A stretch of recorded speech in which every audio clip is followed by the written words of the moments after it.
Welcome to the August 9th meeting of the Town of Hadley Select Board. We have one Select Board member on vacation, and then another Select Board member who has either not arrived yet or won't be attending, and I believe the Finance Committee, are you posted for this tonight? Yes. Okay. So first order of business is we have a consent agenda, and on the consent agenda, we have a request for a live entertainment permit for the tap room, which is located at 1 Mill Valley Road. And David, do we have warrants to approve here? They're not listed. Yes, there'll be 2 warrants right here. Okay, and then 2 warrants for approval as well. So on the live entertainment license, Chief Spankney is still on vacation. He'll review this tomorrow. So if you choose to approve it, it would be on per any order of conditions imposed by the fire chief. How about does the police have to have anything to do Yeah, with they've this? signed off on it. Okay. So building inspector signed on, Yeah. please, so it's just the Just the fire chief. right? All right, so I will make a motion to accept the application for live entertainment with the provision that it needs to be signed off by the fire chief. Okay, so second? Well, before I second that, I Sure. want to make sure all our ducks in order. Mhm. Have we, did the process for prorating that license to discuss that yet? Yes, so we all discussed that at the last time. Jennifer being on vacation, we haven't. So we haven't got it done yet? We haven't done it, but Okay. they're not open for business yet. That's So fine. we have- And what about the other portion of not having food? He wanted a separate license that we were going to Right, have so- to decide on? So we issue a separate license called a common vicular license, and so in this case, we simply didn't issue it because there's no food, and it doesn't apply. But we never did take a vote on that, did we? Yes, you did. We did vote to approve it, to change the license to a, Yeah. No, you didn't change the license, you To- did. we voted to prorate. oh, prorated, but I'm Yes. referring, he was requesting a change in the license. Yeah, we He did didn't, not. we didn't do that Right, yet. 'cause We're that- still working on that. Right, there was a question as to categorization, Mhm. and there was a request to create a whole new category. Right. Which we only had adopted what the state has, right, Mhm. for licensing categories. No, the state changed the license category, so formerly we're in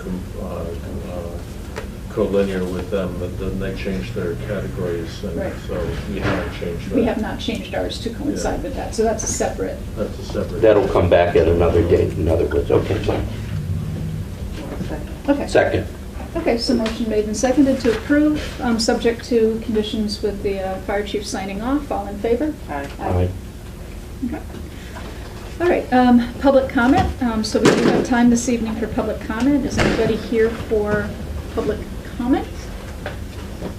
No, looks like it's all official business out in the audience tonight. The only thing I would like to do is just, and I forgot my phone at home, which would allow me to access my email very quickly, so I don't actually have the printout with me, unless,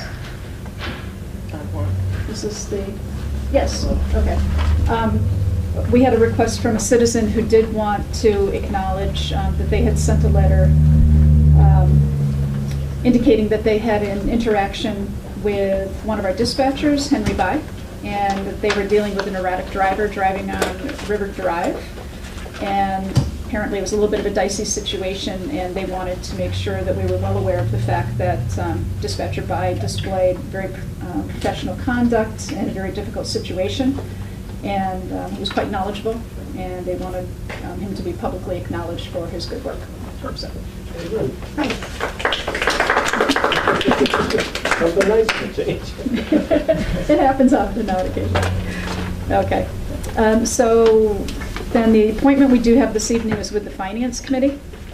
And I think a couple of things that we agreed last meeting to talk about. The first, the 4 warrant articles for August 29th, and then also some planning in advance of October 5th. So David, where do we want to start there? Well, for the August 29th one, we have a draft warrant with 4 articles. We have, I guess we were working all day long on the issue of the library and the actual funding and what we needed to raise on Article 4. And Linda has been doing many, many hours of work on make all the borrowings affordable. And so I think the first thing we ought to do is we should talk about the big picture, and then we can focus in on some of the work that we need to do with the warrant. Okay, so in terms of big picture, do we want to bring everybody up to speed on what we're talking about for numbers first? Yeah, so Finance Committee, we gave you a copy of all of this in the mailbox, and it doesn't look like you picked it up, so as soon as I can log in, I'm going to go down. Let me do that right now. And if you want to talk a little bit about where we've come from and where we are.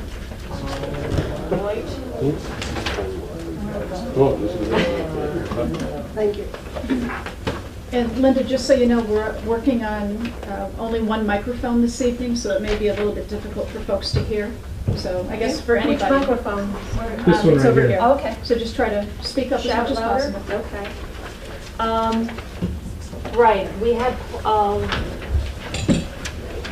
where we started last fall, about a year ago, before we went to the fall town meeting and had the elections in January, we had quite a bit of additional articles to vote on at that time, and two building projects that were being voted on at that time, the fire station and the senior center, and many capital projects, and many other capital items such as trucks, police, cars, cruisers, really a school bus, things for everyone really to try and get it in, and so that we could have a good idea of what the picture was at that time going forward. And again, so that we would have a good idea of where we were going forward and not just seeing past that immediate meeting. We also put into the picture a cost for the library, because we knew that would be coming up in the next year if they received their grant.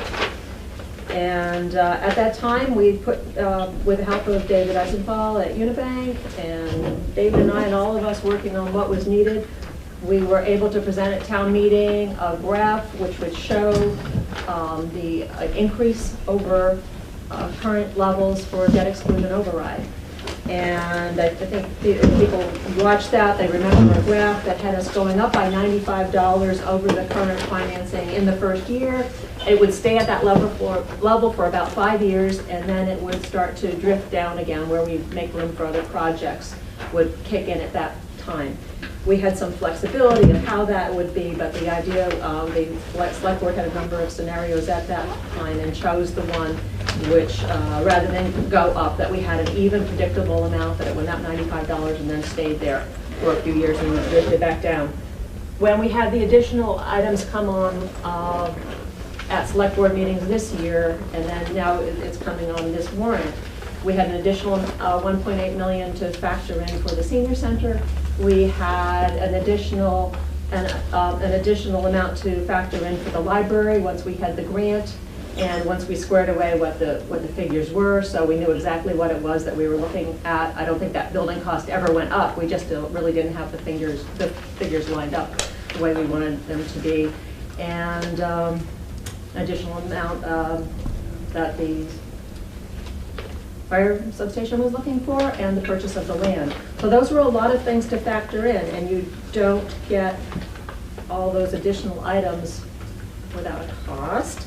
And so we have been working back and forth, and it does take time. I think, I certainly showed some resistance when the meeting was first being scheduled. This takes time to get these numbers together, and even when we've got professional help out with David Eisenthal, and we've had a lot of back and forth. It's taken a while to get all the building committees together and for them to all understand their own numbers, and then for us to put it into a timeline so that we know what projects came online, because we certainly didn't want to borrow early for a project, and nor did we want to be late for it. And amazingly, given the guidance that we provided to David Eisenthal again, which was, we're kind of on that $95 increase figure. And knowing that you were possibly looking at other items in the future, possibly an operational override, he was able to do a new borrowing schedule that stayed within the $95 increase. It does sound unbelievable, but if you look at the graphs, you'll understand that what we did before was had a decrease over time, making more room. But if the interest is of the select board to not go above $95, what it means then, of course, as when you finance your house or cars or anything, you do it over time, you add more in. If you do it over time, you have more time to pay the same amount. You have more interest, but it makes you can accommodate the loan easier in the short run. If that's the way we want to do it, then he does have a graph for us that shows that same increase at $95. It just doesn't come down for a while. It stays right up there. And that's including all of the projects. It does not include 800, it includes only 400,000 for the fire, because we were talking about, the fire substation, because we were talking about that $800,000 increase was for a piece of property, and if we bought land instead, it would really only be a net $400,000 increase. So we went back and forth on this many times, and we think we have everything included. So that is a way that we could do it if you were interested. So essentially, they're extending the time of the loan? Yes, It's like taking a 30-year Yes. mortgage instead of a 10. and it's staying right up there, so yeah, over a much longer period of time. But that's Valerie, how you have a we question? could do it. Yes, does that 95 figure include investing in the senior center? Yes, Yes. Okay, great, thank you. it includes the projects at their current requested levels. Okay, thank you. Okay? I just have one question on this, Linda. Did you speak about if we put the sub-fire station on hold, how it would affect the whole picture? Would we have additional money to fund the personnel in the center station? Right. Right. Well, starting over a week ago, it honestly took until this morning to get the first scenario, which is everything is in. And he's aware that we're going to be calling in the next couple of days for some a follow-up, some requests such as that. I didn't think it was my place to start pulling things out. You know, that's really select board's call as to what it is that you want into the calculations. And now that we have our framework, that is something that he's aware that we may be asking if something comes out altogether. And I will tell you what it will do now that we know that the whole thing can fit in with that $95 increase. The difference with anything else that you take out would be how quickly that number falls off after a few years. So it won't result in the first year or second year impact going up or down. It will be a matter of how long it stays at that level before the debt and interest payments for the town start to fall off. But that 95 doesn't include any extra money to do other things, just the 4 articles you're looking at. Correct. Okay. Okay. Any questions for Linda on that analysis, or any comments? Thank you.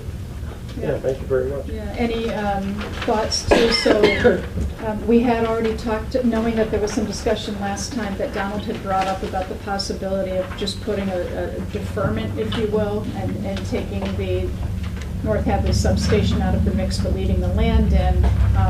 Linda, you had that on your list to ask the financial advisor to work with you on that possibility. Are there any other scenarios that need to be contemplated at this point, David?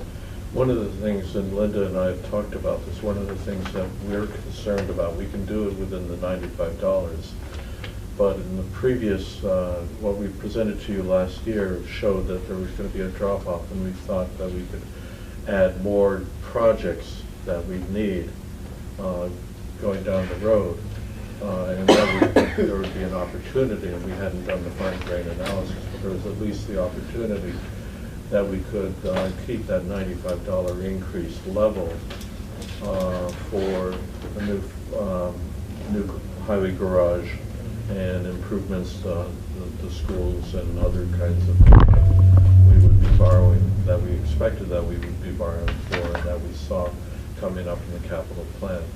Now we don't have that capacity under this scenario. Now this assumes everything passes. It assumes 5% interest on the borrowing And there are other opportunities that we can do to make things happen.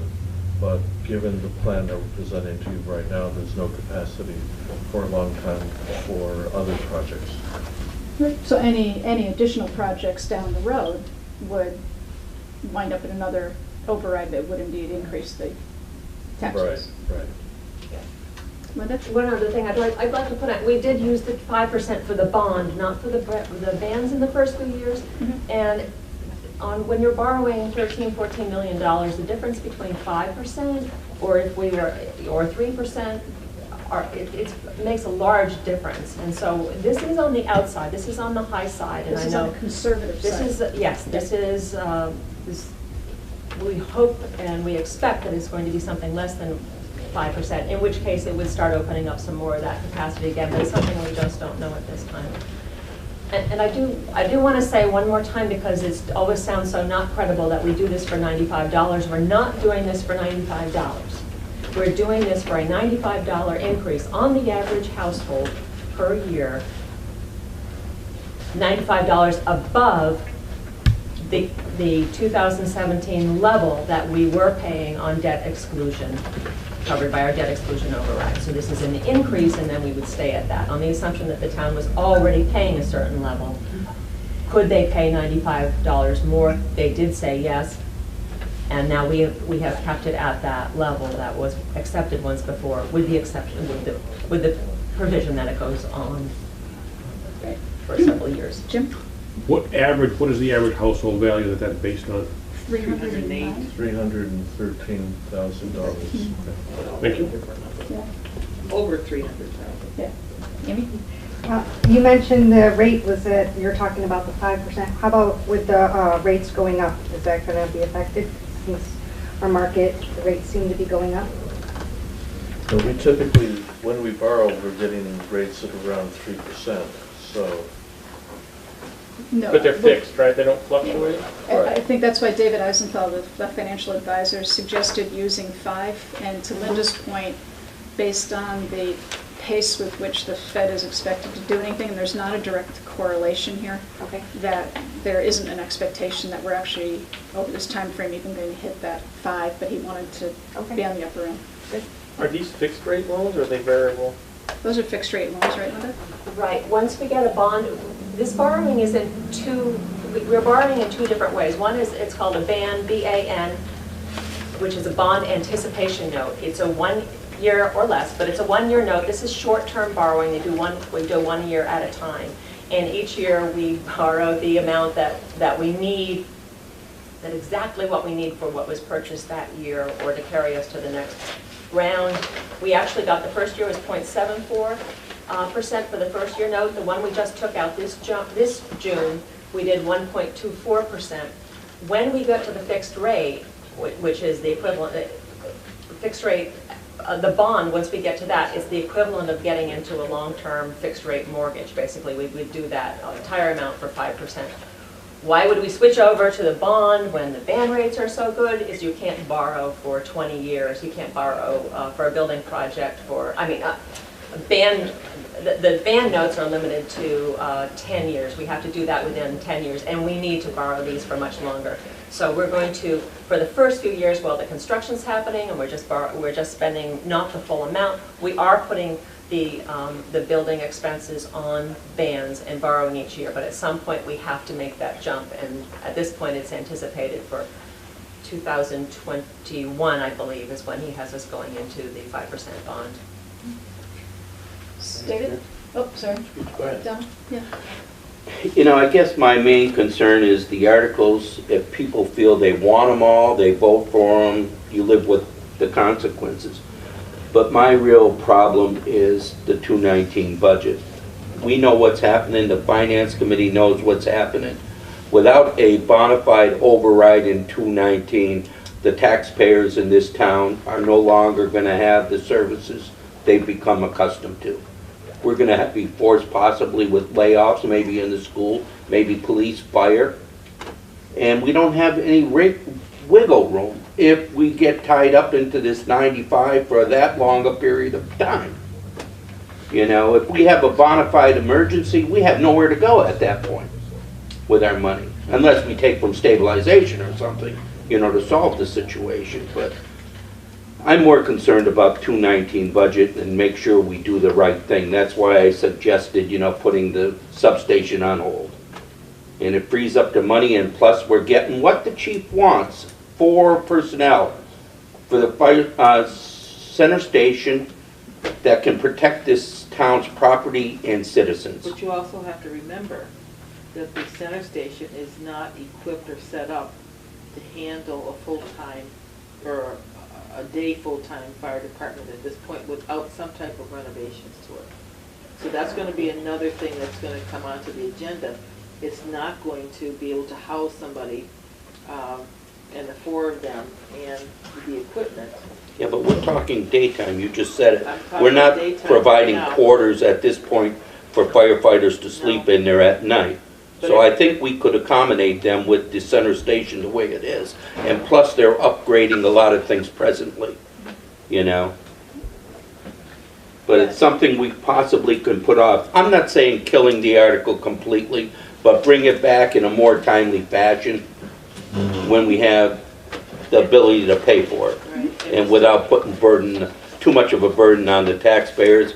And I'm deathly afraid of not getting a bona fide override for 219 if we put too much pressure on the taxpayers. Well, I think we definitely want to hear from the chief when he returns from Just gonna say vacation to that. have this, conversation. Well, that all came about, he put all his eggs in one basket for the SAFER grant. And he thought we all thought we were going to get it, and then we didn't get it. Right. But that was his first choice was to have personnel, not to have the substation. Yeah. And he's You know, we really- went along because we thought we were going to have the SAFER grant, and we needed to upgrade the substation in the northern section of town. But things have changed rapidly since then, and I just feel we really have to visit that area again. Well, that's one of the things that you have to look at when you're applying for grants. And it came out with the SAFER grant, but it's also been known for other grants that we've applied for, is that they consider us a rich community.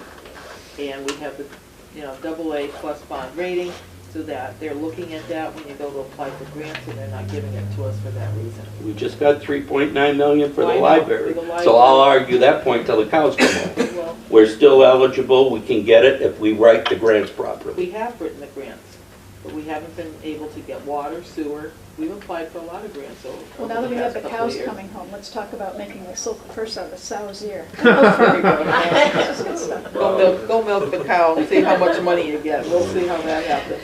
David, you had something? Yeah, I just thought that we would maybe talk a little bit about the graph and what you're looking at there so that you have all the information.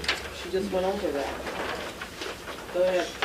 Okay, so you'll see that there are actually 2 shaded areas there. There's a dark shaded, and that is debt that we already are paying off, that we've already committed to, that we've already borrowed. Can you hold one up, David, and show what you're talking about?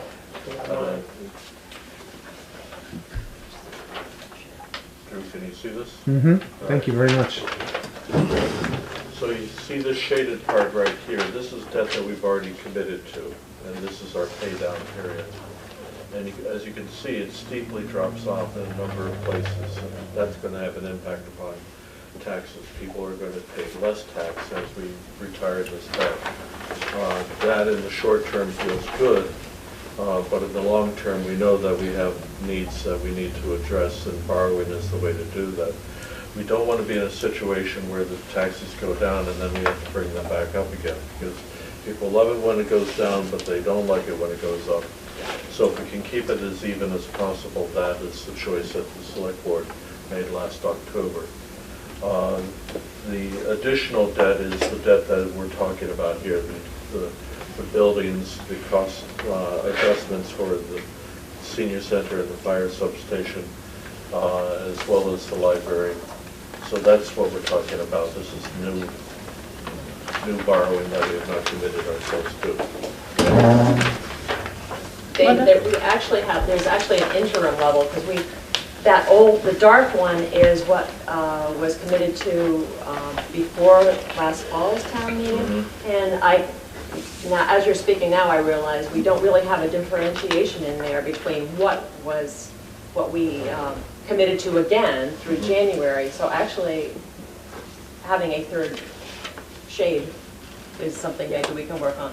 Okay. I think that'd be very helpful Right. to explain it, and then people could see the debt extending longer. Yeah. I guess that leads me to another question with Mr. Eisenthal. He's created a situation that we can do, but did he tell you it's a good thing to do, or we maybe shouldn't do it? Did he commit himself? Not really his role. You know, and nor is it mine. I mean, so, I mean, this is the select board.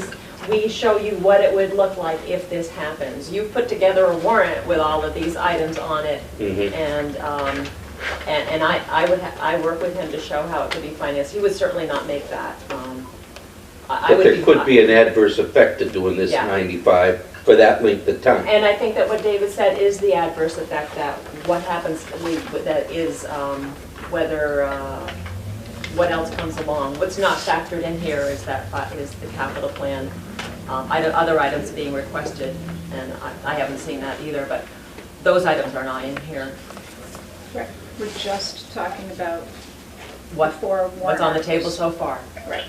We have people that are discussing this on a daily basis, and they can't give us the answers. How do we expect the taxpayers to understand this? Okay. You know, it's impossible. for Well, them. sometime between now and August 29th, the Select Board and the Finance Committee will need to make recommendations. So at least when we're walking into the forum, be held the week before, right? Yeah, right now we have it scheduled tentatively for the 23rd. Right, so Wednesday, the 23rd, there will be a public forum, and people will want to know where things stand. So I guess I'd ask everybody to put on their thinking caps between now and next week. And then, Linda, as soon as you have that additional schedule from David Eisenthal, could we get that out to everybody? The Finance Committee? And Which additional? well, both actually, either the triple shaded one being one scenario, and then the other scenario that was requested, which would be doing this without the passing of the, Okay, I Work wasn't sure if Hadley. that's what you were asking Yeah. for, but you are asking for. I think those are the us to two do that. things I've heard. All right. Right? Yeah, initially though, you have to take into consideration, the Finance Committee voted on all these articles like July 25th, and there's been a lot of changes in there. So I'm sure they want to reconsider probably their votes. And I feel really uncomfortable doing any kind of voting with 3 members with 2 missing, Oh, I you know, wasn't tonight, suggesting for sure. tonight. We No, can no, talk no. about them all we want. No, my thought was that we would, next week. Yeah, but Yeah. we're going to need those recommendations, Yeah. probably for the forum, I would think, right? I Just think that would be follow it. appropriate for the taxpayer if we Yeah. could do that.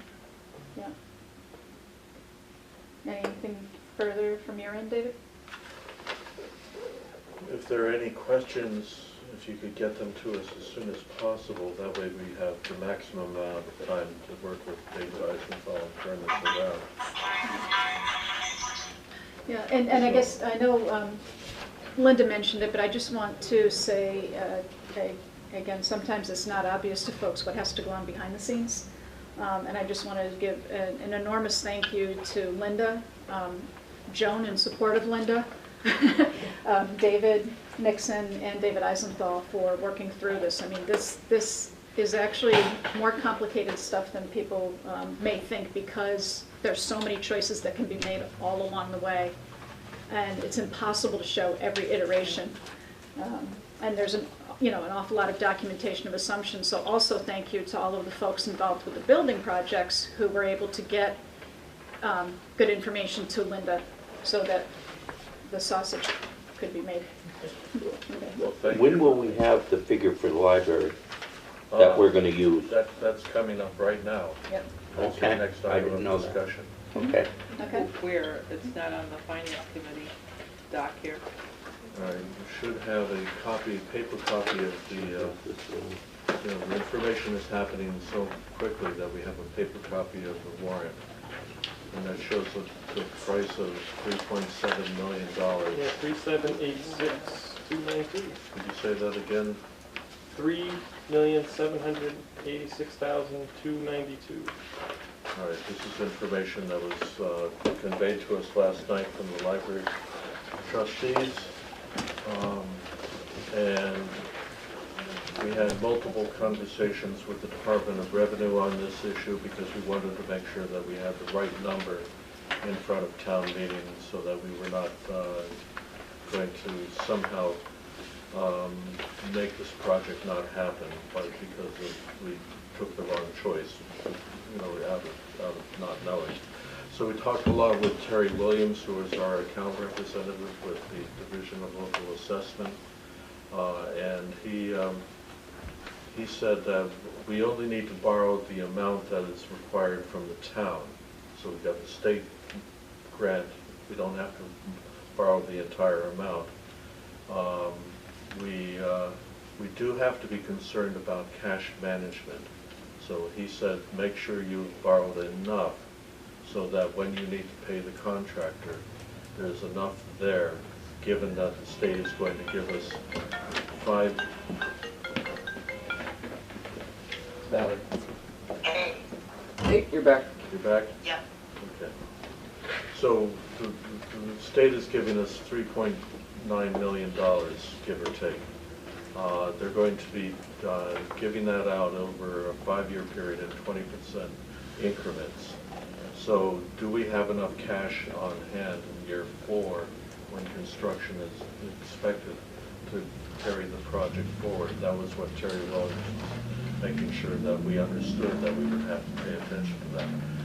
That meeting that we had last Thursday, when we actually mapped out the projects and the cash flow, was very helpful. We were able to figure out that there is going to be a time in year 3 or 4 when we're going to have less cash on hand from the state and less cash on hand from the borrowing in order to cover the project costs. But we can borrow in anticipation of grant receipts for a 2-year period or even a 5-year period. So I think we're good with this number. I think that was a concern of the library trustees, so that we had the right number in front of the taxpayers. And I think the 3.7 million is the right number, given that we can borrow in anticipation of receipts from the grant. So in actuality, it's about 887,000 over the amount we had plugged in for 2.9 originally. Sounds right, yeah. Yeah. Do the trustees have any questions or any comments? You were at the meeting last night. You may be able to provide additional information. So the only additional information that we might offer is that this $3,700,000 and change really represents the total cost of the project, which includes everything, not just the construction, the furniture, every single thing, which we estimated out, including contingency, including if this takes us 5 years to do it, so that all the escalation is built in. So that's really the maximum that this project should cost us under any scenario, minus the 3.9 million that we got for the grant, minus the 280,000 that we already have because we already own the land, and then the anticipated $300,000 in fundraising. So that this would be the balance for the town, so it will be less than 50% of the total cost of the project. Okay. And again, you're trying to err on the side of caution. Yes. And Yes. it would be a wonderful day if the project goes through and you turn around and say to the taxpayers, here's what's left, we never spent it. That's Right? correct. Yeah. That's correct. Or I should say, Linda would say that to the taxpayers. Yeah. And I think we should just confirm too, if the cost of the project goes down, that saves the town money, but the state grant stays at the level they awarded it at. Correct. So the Oh, good. state won't. Good to know. Correct. Okay. Yes. And it also includes all the landscaping too, around the building. Right, a complete Yeah, project done. Does the state have a date when you have to start this project by to begin making it shovel ready? Can't do anything until you get the money. So we have things that we can do that we're sort of actually required to do before any shovels can go into the ground. Anyway, they have very clear milestones for us in order to receive each 20% of the grant. So really the first 2 years, you might even consider it prep work before we even have to begin shoveling. Our first milestone is that by this January 2018, we have to have an approval from the town for this, 3,700,000. That's our first milestone. So once we meet that, we've sort of met the first requirement for I receiving guess what I'm grants. getting to, it's going to become a problem with displacement and personnel from that building, the Council on Aging, Planning Board, Hadley Media, Park and Rec. So is there ample time to build the senior center before we demolish the building? If we That's look my at- question, I guess. Yeah, so when we look at the time frame that the seniors have laid out, the answer would be yes. Obviously, everything is an unknown, and if they run into issues building theirs, then we have to go back to the MBLC and explain why our project is behind. But it's our understanding, talking with them, that they're less concerned when things like that happen than when things like the town not approving this, or there becomes some sort of fatal flaw with your site where you have to find another site. And that's not what we're anticipating. We're just anticipating, potential delay based on somebody else's construction, which is why we've stuck with the 5-year plan and included that escalation cost in the total project cost. Again, we're trying to be conservative for exactly that reason that you mentioned. All right, so I'm just trying to follow the agenda that the Finance Committee put together, and then it kind of dovetails with some of our own agenda items for Select Board as well. So at this point, are we complete with the review of the August 29th articles? I think we were going to, we did want to revote on that, but one of the reasons why we wanted to was to include Valerie. Right. So that's why she called in. I don't know if she would be available again, us all be available again before this was needed. When is the last date that we can vote? I have to post the warrant this Tuesday coming up, so whatever. So Wait, just two, I have my calendar right here, so give me a date and I can tell you about it. Okay, but we're not, the Select Board, because we're only 3 strong tonight, we're not taking a vote tonight. Yeah, I'm going to ask you to take a vote to, at your convenience, sign the warrant and instruct me to post it. Understood, but I mean, we're not voting on the Select Board position on these articles this I evening. wouldn't expect you to. Right, and so I guess the question of the Finance Committee is should they be expected to, or can they also defer we have a until- meeting next Thursday, week. Right, Yeah. it should be too late. which would be too late. Well, Not to make their decision, Yeah. not to vote on we it. can vote to post the, we So don't have to, here's what we're really talking about, is that on Tuesday, I'm going to present a postal warrant. Mhm. That warrant is going to have words on it. yes, Right now, most of the words are recommendation pending right. for the Select Board and for the Capital Planning Committee. Mhm. The Finance Committee has already taken their position, and they voted for or against, or they're split down the middle on these articles. So that's what the voters are going to see when they pick up a copy Can of the the warrant. Finance Committee So- vote tonight to revoke their original vote Yes, they may. and So- put it into pending status? So I talked to Jerry Devine, and he's comfortable with the Capital Planning Committee making their recommendation from the floor. Yeah. And the Select Board can do the same if you wish. It's just a matter of what do you want the voters to see. So basically, you're saying we vote tonight or we don't have a chance to vote? Well, you do. They It's can- just They that can it- announce it, the moderator can announce Right. it at the meeting that night, that you voted such and such, and we voted such and such. It doesn't, we left We've it done that in blank the past. before, that's nothing new. Yeah. It's something that we've been trying to move away from because people weren't happy with it. I mean, people want to know where things stand. We can tell them at But, the meeting. you know, this is a very unusual set of circumstances, to say the least, so that may be the best we can do. I'm away Friday, Saturday, Sunday, Monday this weekend. So it's sort of like we vote tonight, tomorrow, or Tuesday. Can't do it tomorrow. Can we just vote tonight, just us? Yep. Do it tonight? Yeah. Well, we're talking about, again, so we're talking about getting this printed, right? Obviously, before the town meeting happens, we can still have a vote or can change our minds. So I can print your vote on Tuesday morning and then hand it over to Jessica to post. So that's doable. So if you want to go ahead and vote, by all means. Well, we don't have to, and we can wait. The moderator can announce it on the floor. I would actually be in favor of revoking, as Molly suggested, so that it's not just the finance committee sitting on there and then no recommendations from capital Right, planning you or can say it's select board. pending. Right. Right. And then I think that we could all I agree maybe with shoot for that. the public forum as a good deadline to have the votes in order. If we can, we can, Right. but that'd be a really good opportunity. I think that would be ideal, yeah. Okay. It's your vote. Well, you want to make a motion to do that? Is she still with us? Yeah. I don't understand what just got considered. So the Finance Committee already took a vote, but there's going to be a motion to revoke that vote to change it back to pending. And we're going to have more discussion and vote on it later, hopefully before the public forum. Okay, perfect, thanks. Yep. Will she be back for the public forum? Yeah, when, I'll be back late Sunday. Oh, okay, so she'll be Okay. here. Should be good. so I'll make a motion to revoke the Finance Committee's former recommendations to change it back to pending. Okay, second. All in favor? Aye. Aye. All right, we're all, the ayes have it. Okay, thank you very much for We clarification. are all pending. Now, yeah, we're all back to pending. So Dave, when did we take, so on what time will we revote? When are we next scheduled for? Your next scheduled meeting is next Thursday. Not tomorrow. Next Thursday is when we're next scheduled for, Actually, Valerie. you're scheduled for a tri-board on the 16th. Tri-Board is the 16th, which is next Wednesday. Finance Committee alone is the 17th.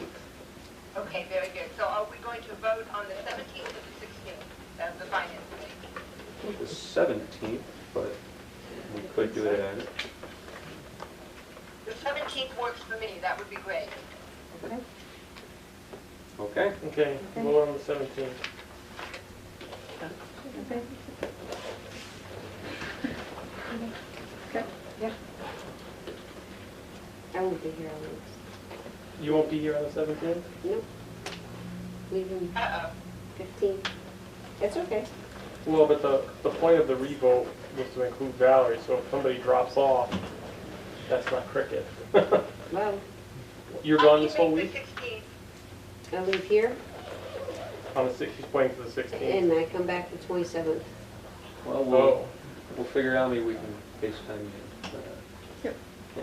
So, next on the agenda? Okay. So next on the agenda, we have the review of special town meeting October 5th articles. Moving on. What are we doing? So, Yeah, so talking about the 5th more broadly, mhm. what would be ideal, and I don't think we'll be nearly ready, but what would be ideal is if we had a general sense of the total amount for an override that we might be asking for going into the 29th, right? Because to Donald's concern, if we're worried about 19, if we're asking for a huge amount for 4 warrant articles on the 29th, and we don't even know what we're going to be asking for come October, that's not going to come across very well. I mean, the more information we can give the voters sooner about, we know we're asking for a lot for these capital items, Mhm. and looking ahead, here's tentatively what we're going to be asking for operating. That's good for the voters to hear and see that we have a game plan that we, are thinking down the line, and for them to start wrapping their heads around it. Now, whether we can put that together fast enough. Well, and so with that in mind, maybe the best starting point would be at the last meeting, we had some conversation just about mechanics. So just forget the numbers for a moment and talk about the mechanics. And I know, David, you met with some of the members of the financial management team at Town Hall and kind of tossed around some ideas. Do you want to update everyone? Yeah, so one of the things that we're looking very closely at is for the October town meeting, a contingency override. So we vote a number for a department that is within our Proposition 2.5 limits. But then we also vote another number which is higher and exceeds the levy limit, but it's contingent. So when the voters go to the ballot, they see a question, shall we vote X number of dollars in excess of the levy capacity for this particular department for this purpose? Yes or no? And if the noes have it, then the original appropriation at the lower amount within the budget applies. And that is probably your most efficient way of addressing this concern about making sure that you've enhanced public safety without taking money from other departments or having to go back and try to fix the budget again just prior to the setting the tax rate, which would require another town meeting. So if we take a contingency override vote at the October town meeting, that is both your Plan A and Plan B at the same time. And then you have your debt exclusion vote just prior to Thanksgiving, and then you're setting your tax rate in December, and tax bills go out on time. I think that's where I think our heads are going at this point. So I guess you really confused me now, because for 218, I didn't think we needed an override vote to balance out 218. Now you're saying we possibly, how much are we short? I've never even heard a figure from anything yet. I thought we were going to balance it all with free cash. Well, that's an option. You did adopt a free cash policy, which would mean that you're trying to get off of free cash. Well, but we put 75,000 in there, but if we need that to balance 218 without an override, I'd vote to take it out of there immediately. Well, and that's a discussion that we should have. Yeah. But it still leaves 219, right? Once we have the override, then we're good to go, we're in the clear for, it's permanent. If we can fix 218 separately from 219. That's why I guess I Or we just emphasize fix it. holding back the fire station to free up some of that money so we can do it automatically, Well, and it'll be a permanent override. And then we deal with 219 in the spring, and we start working on it now to inform the people just what we're up against. So I think one of the reasons why we're looking at the contingency override is not only just trying to get it all done before December, but it also gives you the opportunity to start thinking about general override that you can present to the voters at the annual town meeting and give yourself more time to work through the issues, get a better sense of what 219 looks like. There are some opportunities, there are some challenges to 2019. An opportunity would be that it's an election year, there's usually more promises of money. A challenge would be that there isn't money to promise. You know, we're not quite sure where it's going to go. We don't even have the cherry sheet numbers yet. That hasn't even come in yet for the October 5th meeting. We're still grasping at what are we getting back in? I mean, I know you've set a number, and you're pretty definite on it, but we have not gotten the actual number from the state yet. You're talking about the Cherry sheet or certification. free cash? Yeah, free cash. So what's coming in from the state? We're waiting for that number. Yeah. So I think we have the cherry sheet by now. Yeah. Yeah, the cherry sheet's been finalized. It's the free cash certification that hasn't Right. happened. It's the free cash certification and the enterprise fund. And free cash is next week, you think you will have that? You said mid-August? Yes, that's the plan. You know, I want to make a clarification, I guess. For 218, we're not talking about IT or HR. That's 219's budget, right? None of that money is going to be affected in 218 at this time. Well, That's my that was understanding also. Yeah, I that want to was make sure I'm on the right wavelength of what I've been hearing all along. Right, so that was the question of in the fall, if we're going to go back, if we're going to ask for any money, are we, again, just in here, we've been talking about public safety, specifically the daytime fire force. We've been talking about human resources and IT. Those are the needs that we've identified, but I think a couple of things. Number one is everybody's committed to making sure that the taxpayers have as much information in front of them as possible before they make this decision. And then, you know, from a timing standpoint, does that then suggest that we need to hold off on those conversations until the spring? Or do we want to try to, grease the skids, so to speak, with a little bit of seed money using free cash come this fall? But I think everybody has to understand this 218 budget, it's only contingent on one fire personnel right now. Yes. Unless something changes drastically to pick up the other three. That's So correct. that's right? That's correct. Yeah. So we need it for the firemen, which is 50,000. I'm just throwing out a figure in the round. Now, what other money are we looking at that could constitute an override?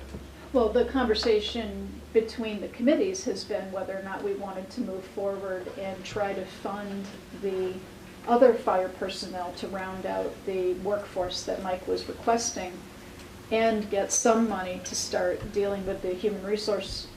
And at this point, I don't think it's hiring a person. I think you're talking about whether or not it makes sense to move forward with some project or consulting work, and the same with IT. My own personal opinion, if we go for an override in October, we're dead in the spring on another override to get anything. So these are not additive, okay? So contingency override is a one-off. It's, you're funding it for 1 year, okay? Reverts back to the funding for the levy limit goes back to the previous level after the fiscal year is done. The general override would permanently raise the levy limit. So what are we, So if you're talking about a contingency override, that would give you an opportunity to think more clearly about what you really need for the springtime. so are you advocating the contingency for 4 firemen then? That's what it would be? I'm advising you. No, I know, but that's the scenario that would change the picture. Instead of 1, we would need possibly 209,000 to Right. get 4 on at once instead of 1. So your fire chief has come to you and said that I need 4 firefighters. You've given them 1. By the time this is all, the dust all settles, you're going to be hiring in January, so you only need half the money for the additional 3. But that's still, 1 we're figuring on putting in 218. If we do 3, then you have to have the override to pay for it on a regular basis. That's right. Without the override vote in October, you're not going to get the 3 firemen additional. Unless we take the We money just from put other. 1 in We put 1 in. already. Yeah, we know 1, The money. From but we're worried about the other 3. Right, Right. but that one I just want to make clear is in already. So Right, that you're one's looking already. at 3 For more 1 year. for For 1 year. 1 year, because For we 1 stole year. it from OPEB effectively. Right. Correct. Yeah. If we didn't get the override, then going forward, we would have to rearrange the current budget to make room for those firemen. I guess have you actually talked and voiced an opinion on an override in October? This is the first I'm hearing of an override in October from anybody, We said Today. our last but I haven't heard it anywhere prior to That's what I've today. been working on that assumption for a while, yeah. But it hasn't been made publicly. I haven't heard it anywhere on TV or here. We've actually been talking about it at our tri-board Yeah, meetings. yeah, we've been talking about Yeah. it. I think the We the said word it came About up it many last times. week. Right. We talked about so much. And that's a last week that we're back at it $209,000 again figure, roughly? Or what is the figure for 4? 219. 219. That's without benefits, though. We were rounding it to 250. I think. It's from 250? 250 to Yeah, 260. we rounded it to 250 to include the benefits, that's correct. Mhm. The original ask from the fire chief was 219, but he didn't have that all worked out for benefits and everything else. And I guess it leads me to ask, what else goes into that 250 on a contingency? Anything else for a contingency override, or just, Right now, we're just talking about the fire department. and that's it right now? There's nothing else? Right, that number would Brought have to into the go up mix. if you wanted to bring other things into the mix. Yeah, you've underfunded your contribution to OPEB, so that would have to be adjusted upwards by about 50,000. If we wanted to stay at 267 roughly, like last year, Right. Right. somewhere in that ballpark. If you want to continue your march towards putting that to bed. So right now, we're leaving the 75,000 in free cash. We haven't made a decision about that 75,000 as of yet either, So, you know, right? We haven't. No, because we That's actually don't even October know what the 5th. free cash number is until next week. No, we don't have it yet. I So know. that's That's what I actually the just point of said it. 10 minutes ago. Okay, so just to try to move, Lord. or at least turn the ball on this other side, I don't know if we can get it rolling, but That's why. I think that, you know, we're at a point where we have to decide how committed are we to increasing, we keep calling it the pie, do we want to increase the pie to fund anything additional this fall?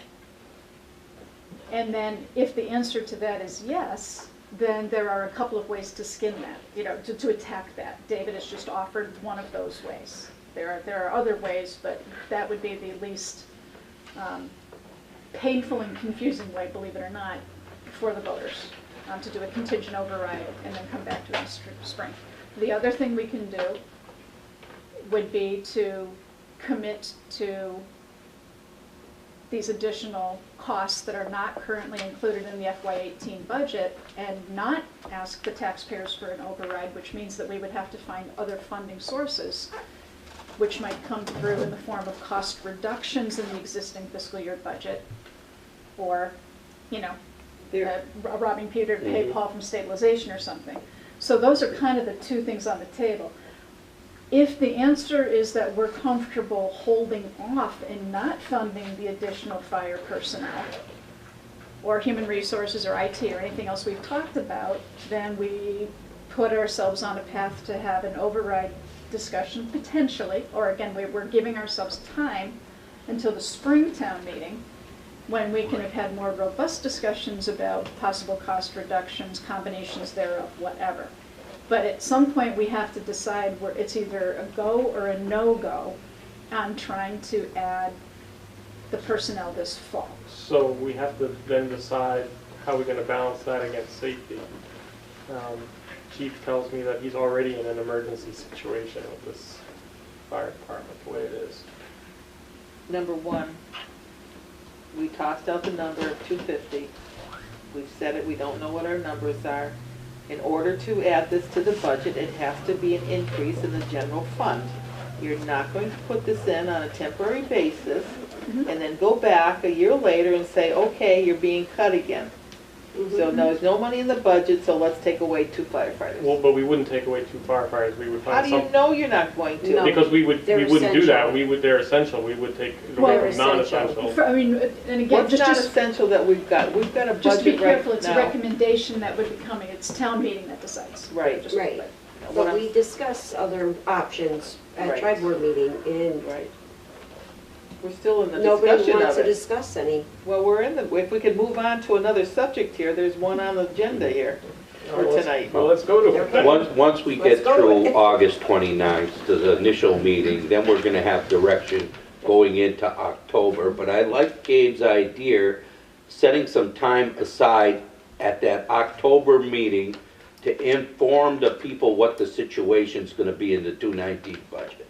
We've got a good listening audience there. It's a good time to whet their appetite, to let them know that maybe a bona fide override may be coming in 219. You know?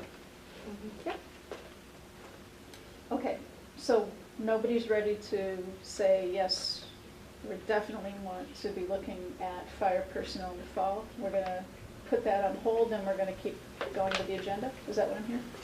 I don't think that should be put on hold. No. I think that needs, I thought the select board as well as the finance committee were committed to safety in this town. He came, you know, the chief came to us and stressed the importance of what he needs. And now we're just keep talking about it and can't find the funding, or nobody wants to look further for the funding.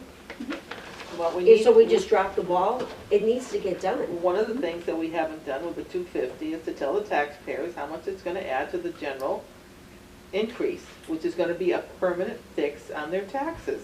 We talked about it in our Okay, but- finance committee. I know. They So came what up is the with price for I think 250? it was What's gonna be added? 116. How much? Another 116, did we say? Where's, is Dan in the room? Is he Dan? No, I thought that was for like a $500,000. We were throwing out a Yeah. $500,000 Yeah. override. Yeah, that Yeah. wasn't, that's not half a We million. discussed option A, option B.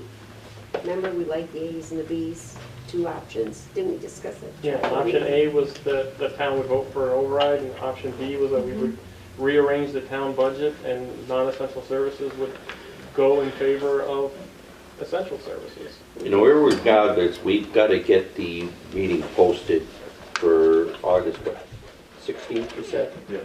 So that's the most important thing. Maybe on our next selectmen's meeting, we can all begin to get the information back. Linda will have some answers from us, from our business consultant, and then we can Well, make we some can't- bona fide decisions. We can't have anything else on that agenda. It's gotta be just plain and simple discussion on this and not having to move on. We have people here that are waiting to do their evaluations. we're trying to ram this all into this one meeting. I said the last week, I said we gotta have one meeting dedicated to this alone, instead of trying to add every other thing onto the schedule. You can't do it all in one night when there's still so much discussion to be had, and you still have put other things on the agenda. We can So, leave in 2 hours. you wanna come back again? Yours is more important than what It's all important, but It's all it's prioritizing of, And I think the discussion at last week's meeting was that the reason that we posted a dual meeting was specifically For this. to have this discussion tonight. Mhm. I think it's very clear that we need to continue this discussion into next week. I'm more than happy to make that a dedicated meeting for that purpose. Next But at Wednesday. some point, we have to take a stand, and I don't know what more information we're gonna have between now and then, that we're not, but the first decision point is, are we committed to funding additional safety personnel this fall, or are we willing to wait? I'm not willing That's to it. wait. That's I a would yes be or a willing no, to and then how that gets funded is a total separate discussion. I thought that's the path we were going I- on. That's, Right, that's not. that's the path the finance committee thought we were going Yeah, on. yeah. That's the assumption then, yes. That we need to get those firemen in as soon as possible. Right. So if, and I'm just asking, so if the rest of the select board, again, I'm not trying to force anybody to do anything they're uncomfortable doing, but it has to be done at some point. I mean, that decision has to be made, and the sooner it gets made. I was on that roller coaster. Okay, well, and I thought certainly that's on the what roller we coaster. stated last, at the tri-board meeting, Yeah. and the meeting before that too. So Donald, I mean, are you willing to take a position How many just on that meetings will we question keep right going? now? Adding fire personnel in the fall, or being willing to wait? If you think it's imperative we do so, or if we can wait to the 16th till we have our other members, I'd feel more comfortable with that. But if you think we have to do it tonight, I'll go with what you're saying. Well, they were here at the tri-board meeting when we were all under the understanding that it was important to us, to all of us, and that we were gonna be moving forward with it. So it was discussed last week. And right before last town meeting, that was mentioned that it was going to be a priority Right. once that town meeting was done with. And now we're already up against the next two. Talked about it 2 years ago. Yeah, so, yeah, What and we do my, best. I will say, Well, I guess if we're gonna talk about it, I would probably end up voting no, because I don't wanna add any more money to this $95 that we have already. Without having the other mechanism. I stated my piece 2 weeks ago, how I felt, and, you know, and I probably wouldn't even vote for an override on October of any sort. To put it on the ballot for an override even, at this point, because I know I'm gonna have to vote for one in April. and so, I mean, I'll just say, my position on it is, I do think that we need to move forward and add these personnel. I do think it's a safety issue, but my position would be very clear that, in my mind, pulling the trigger, so to speak, on the actual hiring of the individuals would be highly dependent on a staffing plan that we could get our arms wrapped around, presented to us by the fire chief, saying exactly what he was going to do with those people and when, and what the training plan would be. I mean, I wouldn't want to vote for money and then not have a plan and actually bringing them on board. So that, to me, would be an integral part of it, but certainly, he's been saying loud and clear that, I mean, the potential for burnout and the fact that we have a call force right now supporting this town keeps me up at night.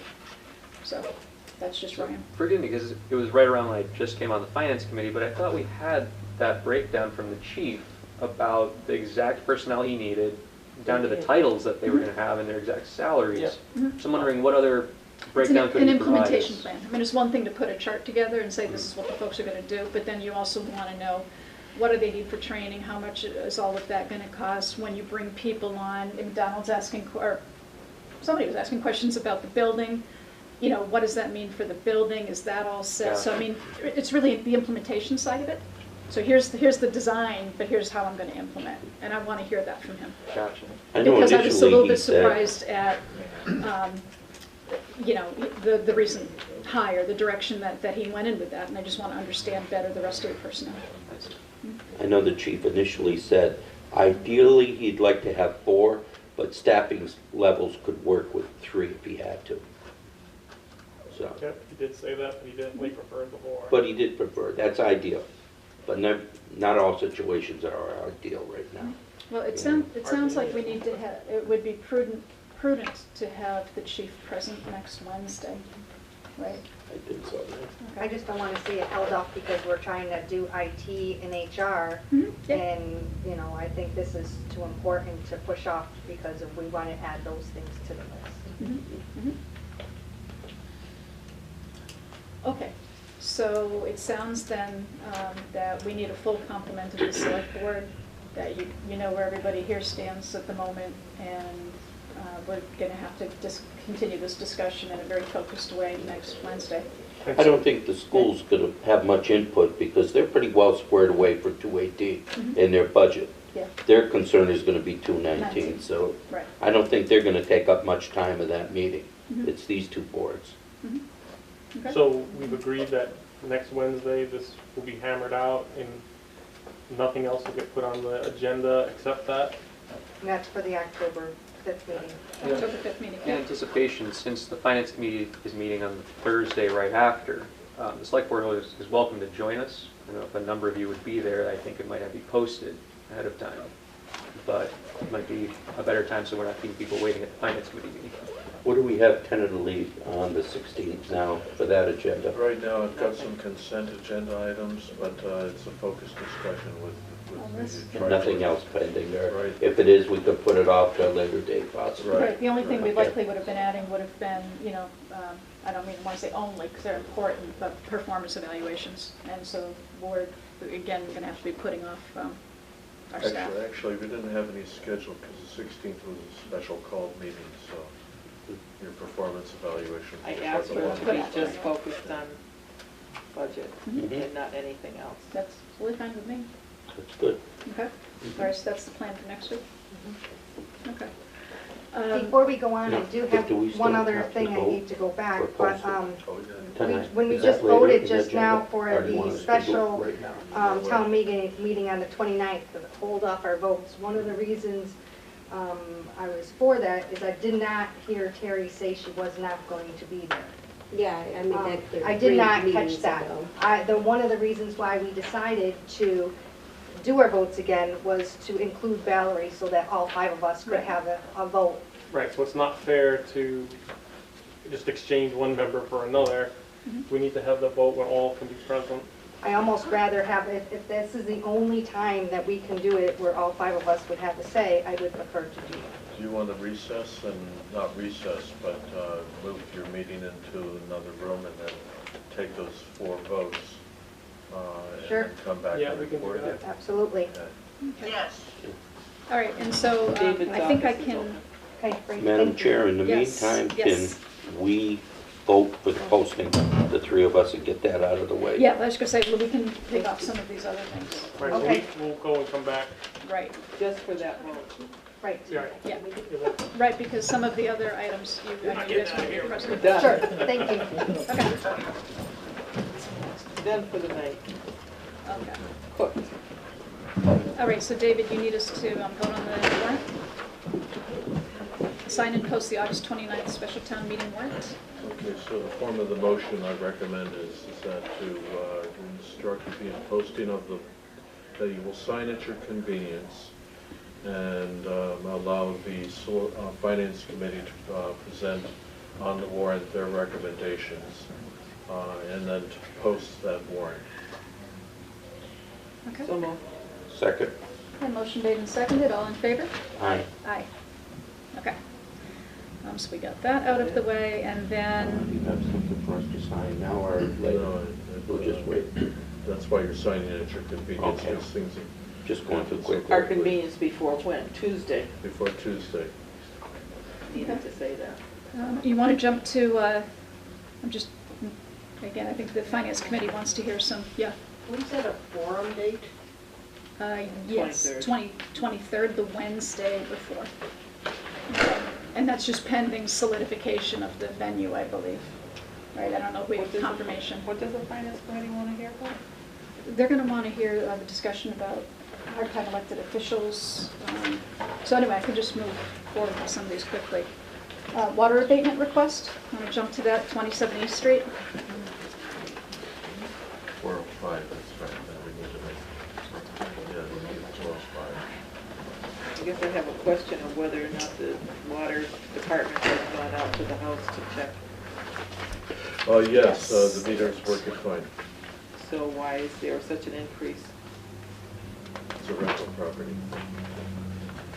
So they are liable Water went through the meter. and there's no leaks or anything? I'm sorry, so I just want to make sure, so I have 27 East Street, but the paperwork is for 20 Valley View Drive. No, it's right here. That's a mailing service address. Oh, location. mailing address, okay, thank you. Thank you, Joyce. I'm still awake. Yep. I'll make a motion to deny the abatement on this property. Second that motion. Okay, motion made and seconded, all in favor? Aye. Okay. Invitation to celebrate the town of Granby's 250th. David? So you're invited to celebrate by marching in the parade for Granby's 250th anniversary. That's going to be on June 18th, 2018. What kind of reply should I send? Okay. What's the Well- 18th on? Can we put Can it we out take it to under the, advisement? yeah, because maybe we could set up a contingent to go, Right. you know, Could, I fire think we should department and, reply that we're interested and we'll get back to them. Okay, Okay, that's good. all right. is that fair? I don't Everybody think comfortable with that response? I don't think I'm busy June, that day. June 18th? June 18th? Of 2018, Yeah, it's a Monday. is it? Yeah. That's cool. Does that seem right? Since we went, No. It doesn't probably seem on right. Seven. Sunday if anything. Probably the 7th. You want to check that I'm date? sorry, it says June 10th, Sunday, June 10th. Oh, it's 6, that's another, that's a Sunday.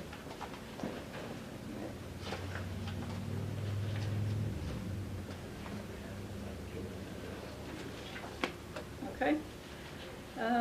So do we want to get into the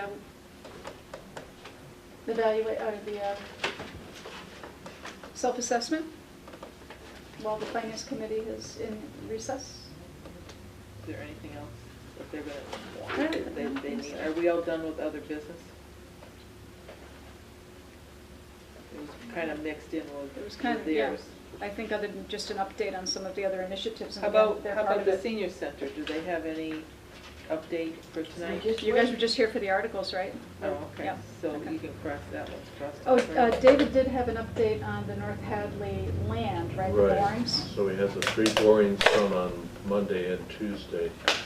I had a conversation with the geologist this afternoon. It looks like all 3 borings revealed that the site stability for the property is just fine. So we got the results that we were looking for. Water table looks like it's about 30 feet below ground. Okay. We're still talking about that. Joe Shue and I got the email from David to Right. try to set up a meeting. Any discussion on that? I don't have the emails for everybody. Yeah, and how soon do you need us to have a meeting for that? We're supposed to have it next.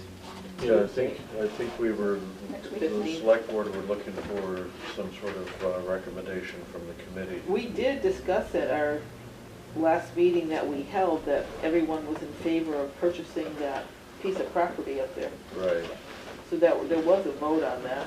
yeah. Do you need something more than that? The last I left off, you were waiting for the chief to come back from vacation and for the Well, right, but conversation. we with him had a about- vote on that piece of property when, at our very last meeting that we had of the fire substation. Well, I mean, meeting. I'm fine with that, it's just you guys were the ones who said we wanted to meet We'll have to again. have another meeting just to appoint a new chairman Right, and then go from there. but it's not, But the chief has to be back because he's been working on all the minutes basically and Right. things of that I sort. think So there's some alternate siting plans for Exactly. the Hynoski property. Yeah, So I think he wanted you to review those. when is the chief expected expected to come back? He's actually back right now. He's going to be back in the office tomorrow morning. So if he comes in to see you, ask him if he could set up a date Okay. for the fire station subcommittee. Okay, I'll do that. That would be good, excellent. Okay. All right, well, just to keep things moving, since the Finance Committee is not back yet, and just going to use an old rule of thumb, whoever lives the farthest and has the longest commute gets to go first. So Mike Mason wins. Hoping the room would be a lot emptier. All right, so I know it's important, but I'll move fast because I know you have a lot of other things. Everything that I'll explain to you in my self-evaluation is on the town website for folks to read. I invite anybody to read it. If they have any questions, I'd be glad to meet with them or take phone calls or emails. But just to go over what you have in front of you is my last year's goals and objectives. And if you actually print it out, I assume that if it prints out in color, everything in red are my answers as to whether or not they were completed goals and objectives or they were not completed and why. So first one is our policies and procedures for police and communications. Those have all been revamped and are accredited level policies. Those are completed, but they're always ongoing. As you know, in law enforcement, any one lawsuit can change how we do things. Over the last 2 days, I've gotten 5 updated policies from the Mass Chiefs that total over 100 pages that we now have to go through and readjust our policies and adopt them. So you'll be seeing those come across your desk soon. My next goal and objective was review and create a list of attainable goals that were derived from the Hadley Police Department management study that was conducted 7 or so years ago. Hire 3 police positions, promote another supervisor, create an appropriate hierarchical structure, and create an investigatory position, school resource position, and traffic position. All of those were completed over the last year. Number 4 was to update our technology. Town meeting approved about $7,000 for the project. This has been completed as far as the room itself. All that's left is to move the equipment up there to get everything running and locked away as is required by federal law. Another goal and objective that we had was, as I said, to promote officers to sergeant, adding additional supervision. This was completed. You folks promoted our sergeants last July, and they completed their probationary periods just a few weeks ago, actually. Next one was to create a job description to attempt to remove the lieutenant position that currently exists within our structure from the union so that we could create a true second in command. This is something that the select board and myself and past chiefs have discussed many times in the past. This is considered a best practice to have a second in command that can handle disciplinary matters as well as union negotiations and things like that, who is not considered a member of a bargaining unit. Mm-hmm. The mechanics of this have been completed. I've been working with our Mass Chiefs Council to understand exactly how this is going to be done. There's a lot of paperwork that needs to go through lawyers' offices to make this happen, and possibly some impact bargaining.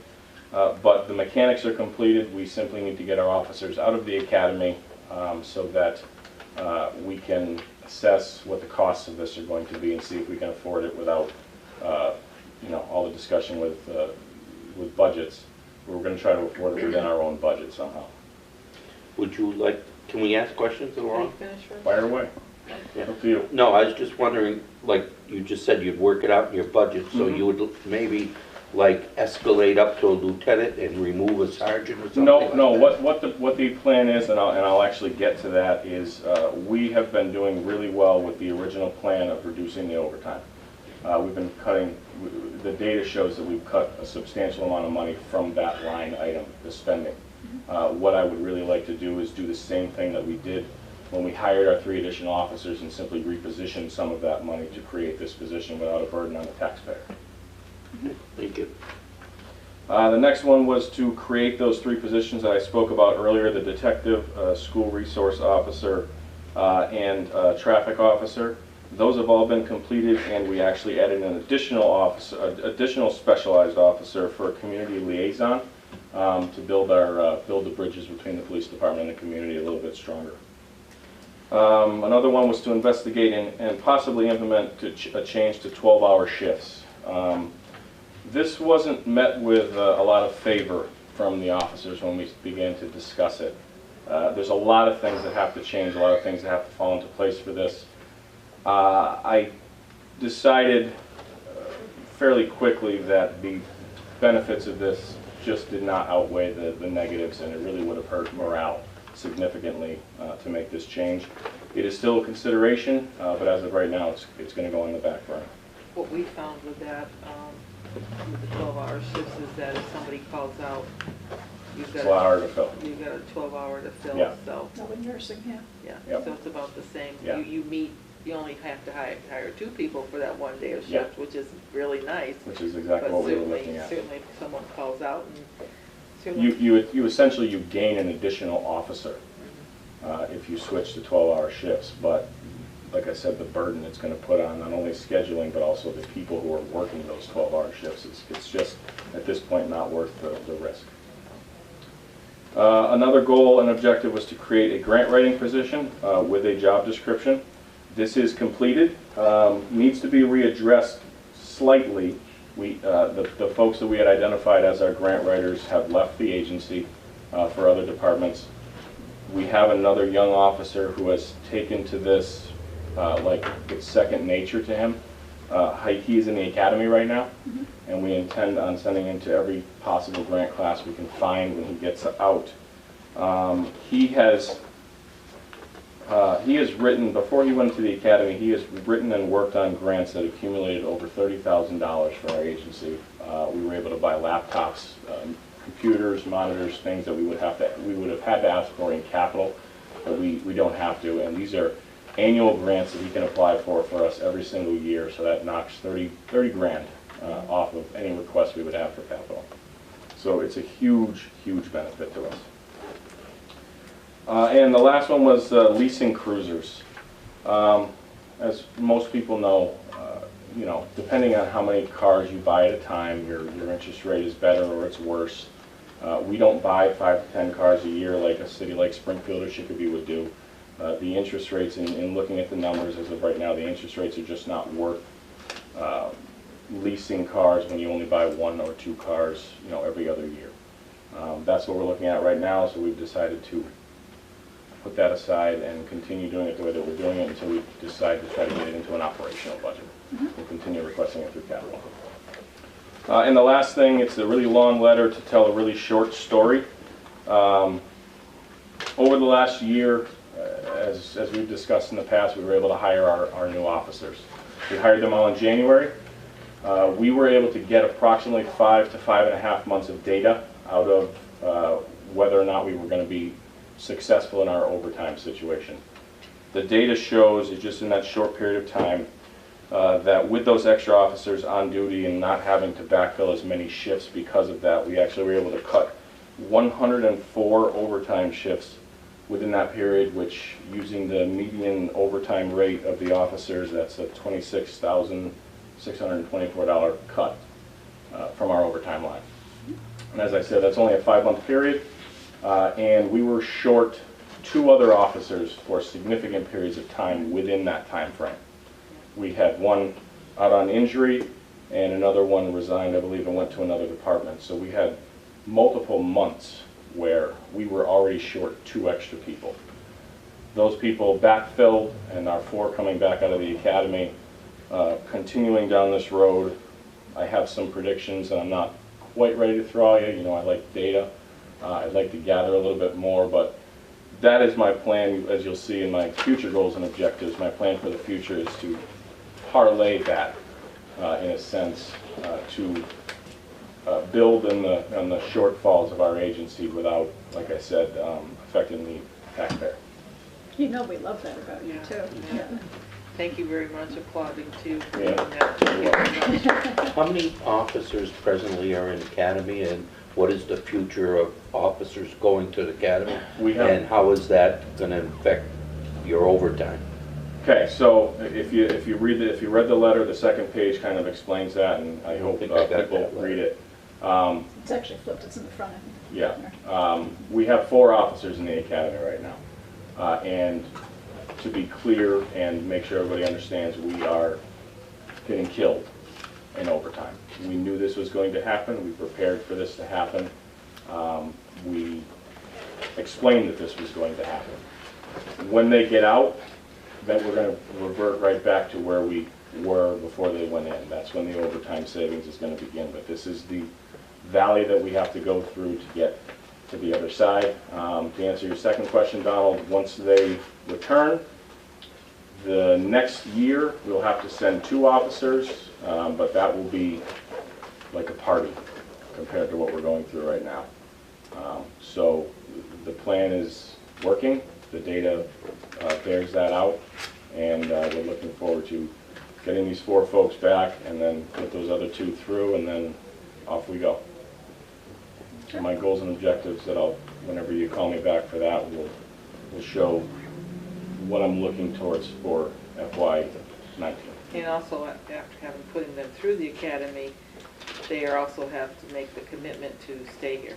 Correct. We have not only an agreement built into the union contract, but I have every officer sign a separate agreement between just themselves and the town, which would require them to stay here for 3 years, lest they pay back what it costs the town of Hadley to put them through the academy.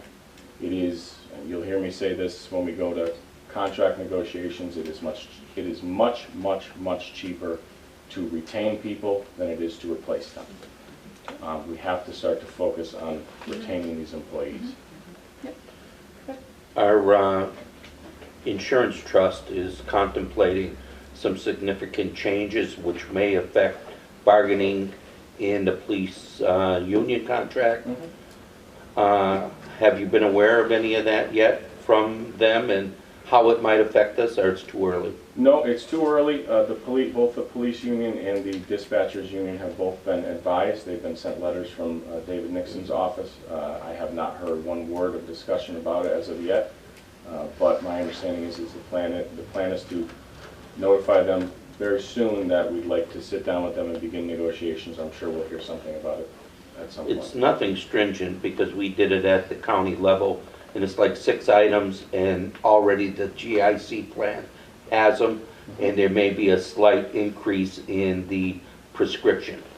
Yeah, and that's about it. So I don't think it's anything major. I don't think so, and I'll be quite honest with you. I think it's something that we should, you should discuss with council, because I've been asking other chiefs about it, looking at into if they have any experience with this, and my understanding is that some of those items are mandated bargaining items, and some of them are not. So, we should probably figure that out before we walk into the room. I always thought I'm that sure they the had officers to- will want to know as well. They had to go with whatever, because we have bargaining units at the hospital, and they had to go with what the hospital had to offer. Correct. I mean, So we should probably have this conversation another time, Right. because we're going to go down there. yeah, we don't want to go down We that don't rabbit hole right now. But yeah, you're right. Okay. So if there aren't any further questions for Chief Mason, then the next step in the process is I sent forms out to everybody. We have your feedback. We'll do written performance reviews, bring them together, and present that to you, and then look forward to hearing what your goals are for the coming year. Okay. All right? So, as always, thank you for your Thank you hard very work, much. your Thank you. dedication, and all that good stuff. I appreciate it. Thank you. Thank you. Okay. Building inspector. Good night. Night. Thanks, Tim.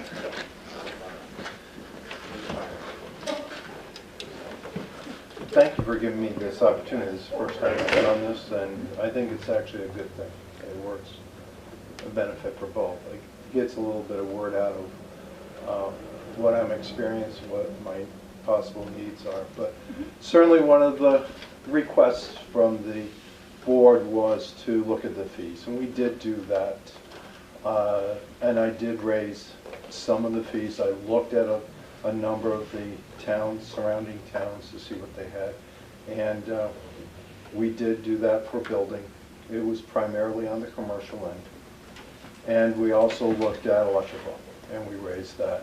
Gas and plumbing, seem to be pretty much level with most of the other towns, so we did not touch that at this point. The next issue, the next item I had was with regard to the budget. It's working well. Anyway, certainly our budget is small. The one thing that keeps on cropping up, Dennis Phil, our plumbing and gas inspector, we do allow him to charge mileage with his personal vehicle because of his salary rate at this point. Unfortunately, it's very difficult to prejudge what the mileage would be. Again, he came up a bit short. And one of the things, if we can put them all together, those type of items, if there's a shortfall with one inspector, we should be able to handle with others.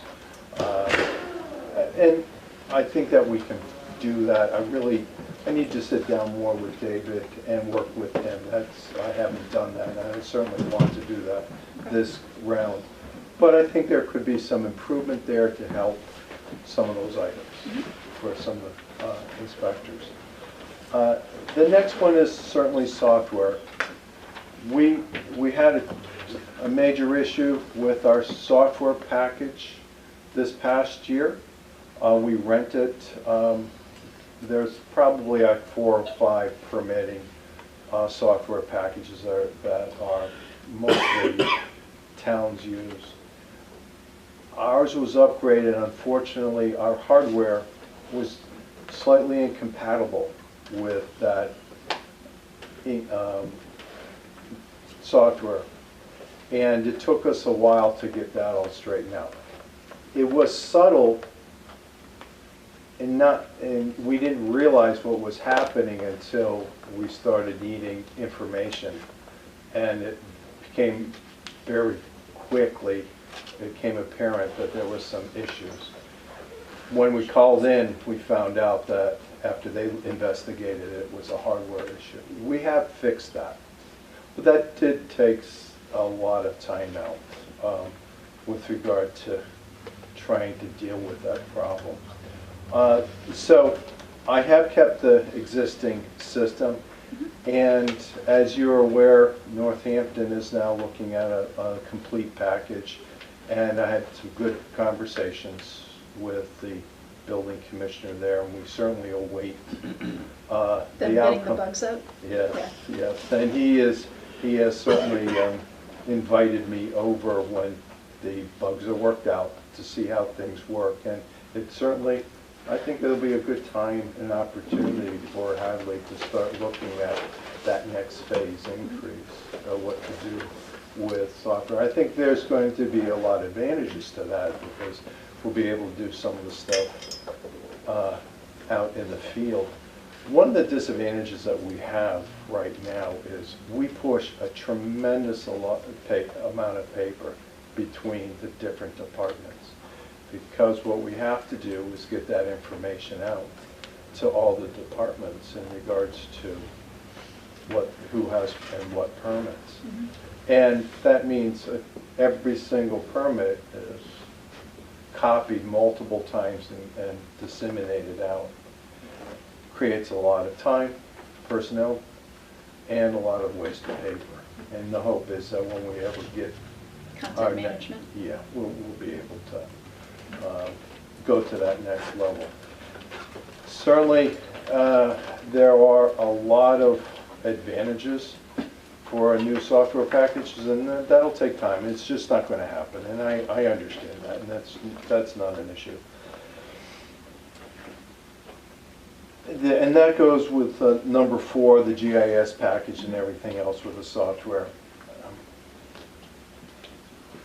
The next issue that we're talking about is, again, software. The planning board is getting a scanner. They're going to start scanning all their drawings. And as you're aware, there are tens of thousands in my office. And it's going to be a very large and complicated thing. It's not just scanning it, but getting it into the right place. Yeah, indexing it. indexing it is going to be a big effort.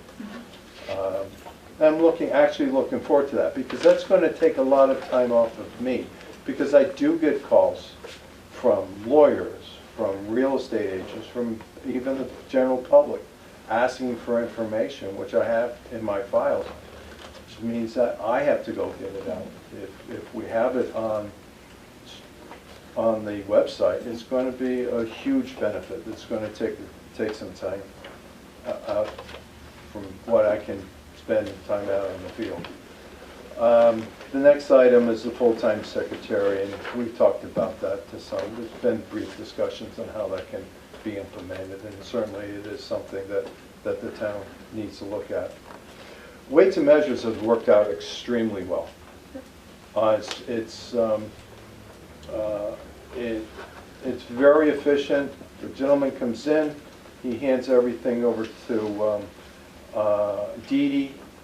There's some discussion making sure that everything's there. The money's coming in nicely. He requires it at the very beginning.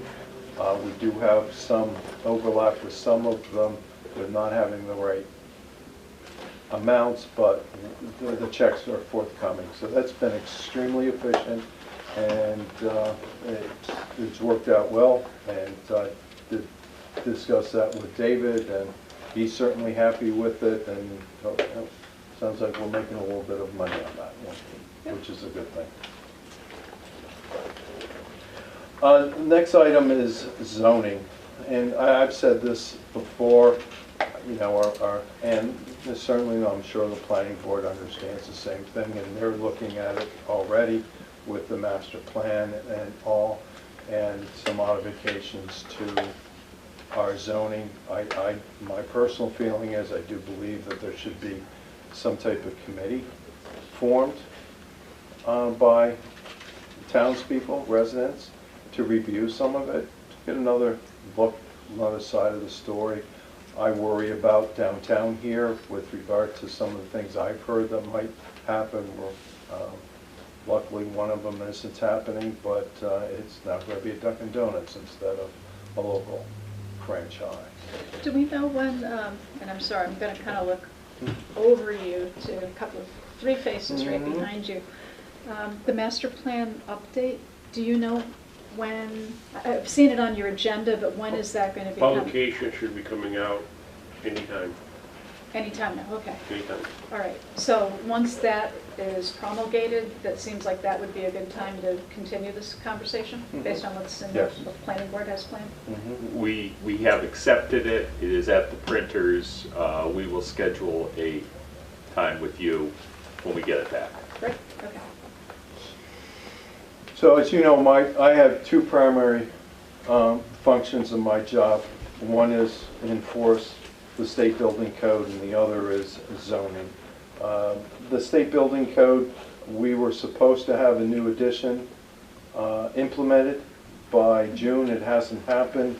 We have been told it's going to be October. I have been going to the classes for that, so I've sort of doubled some of my months. I'm required to go once a month to our association class, and I spend 4 days at UMass in October. Because of the modification, the change to the new edition, I've been trying to take an additional class. Some of them are in webinars, which I'm trying to get my credits in on that.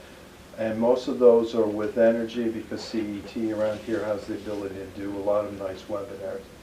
So that's going well. Are the changes significant, Tim? Energy was a big change. There are some modifications. But it's not as bold as the last rewrite. In some areas it is. Decks, it's 56 pages long for decks. For pools, it's 118 pages. It's now a totally separate code, and it has gotten complicated. The regulations are crazy. The one thing I don't like that's been happening is that we're going to all these specialized licenses. So when you do something very specific, like a kitchen fan like across the street here, across the parking lot, there's 6 different permits that you have to pull for that.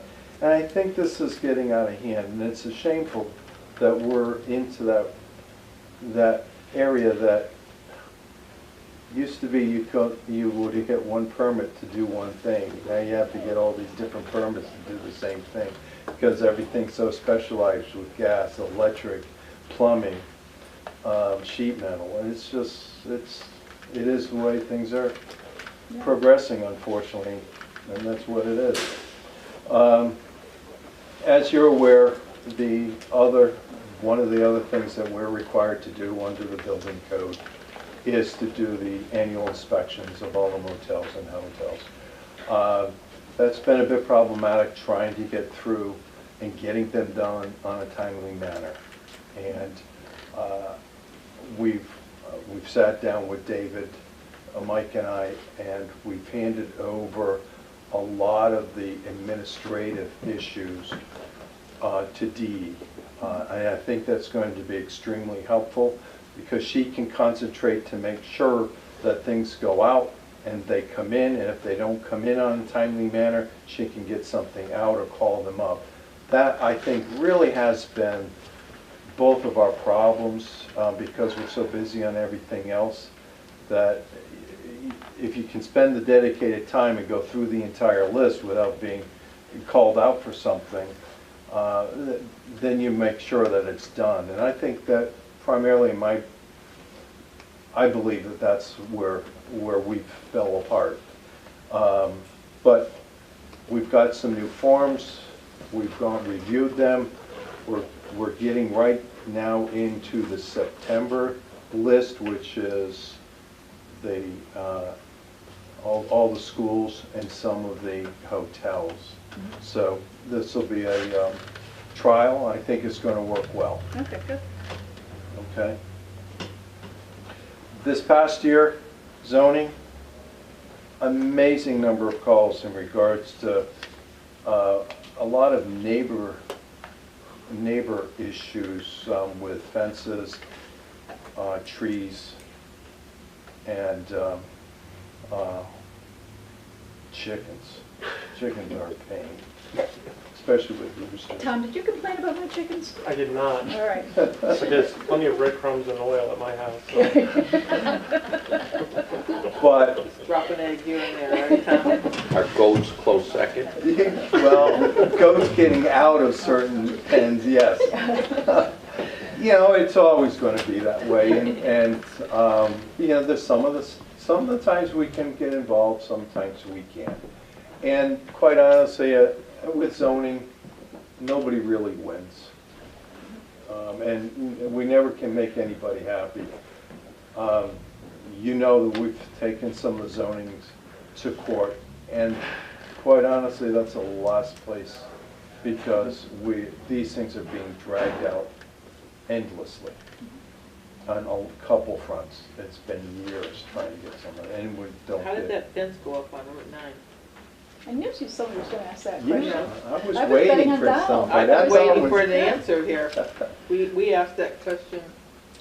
So this is the week. property that has the junk cars, and it is now, the view from Route 9 is somewhat obstructed by a lovely fence, except the junk cars are still behind it, so that's the property in question. The person that requested that, I would imagine, would be, and I had some conversations with the lawyer for the estate, and this has been going on since 2007. No kidding. And that lawyer is still working on trying to finalize the estate. What's that And got to do with moving the cars, Tim? There's a fine every day. we went to court twice on those cars. And we didn't get any place with them. We had thousands of dollars worth of fines levied on that property, and we could not collect a red cent because it got thrown out. The issue with most of those cars is there was never any titles to them. And they were just tied up in the court procedure. You mean as an asset of the estate as opposed to just metal that can be junked? It's just not, it was just a huge quagmire. That lawyer, again, that lawyer's been trying to close that estate since 2007. We got stuck into that, and we put up thousands of dollars worth of fines there. And I went to court twice, and the last time there was an arrest warrant, and it got thrown out on that. Everything, all those years.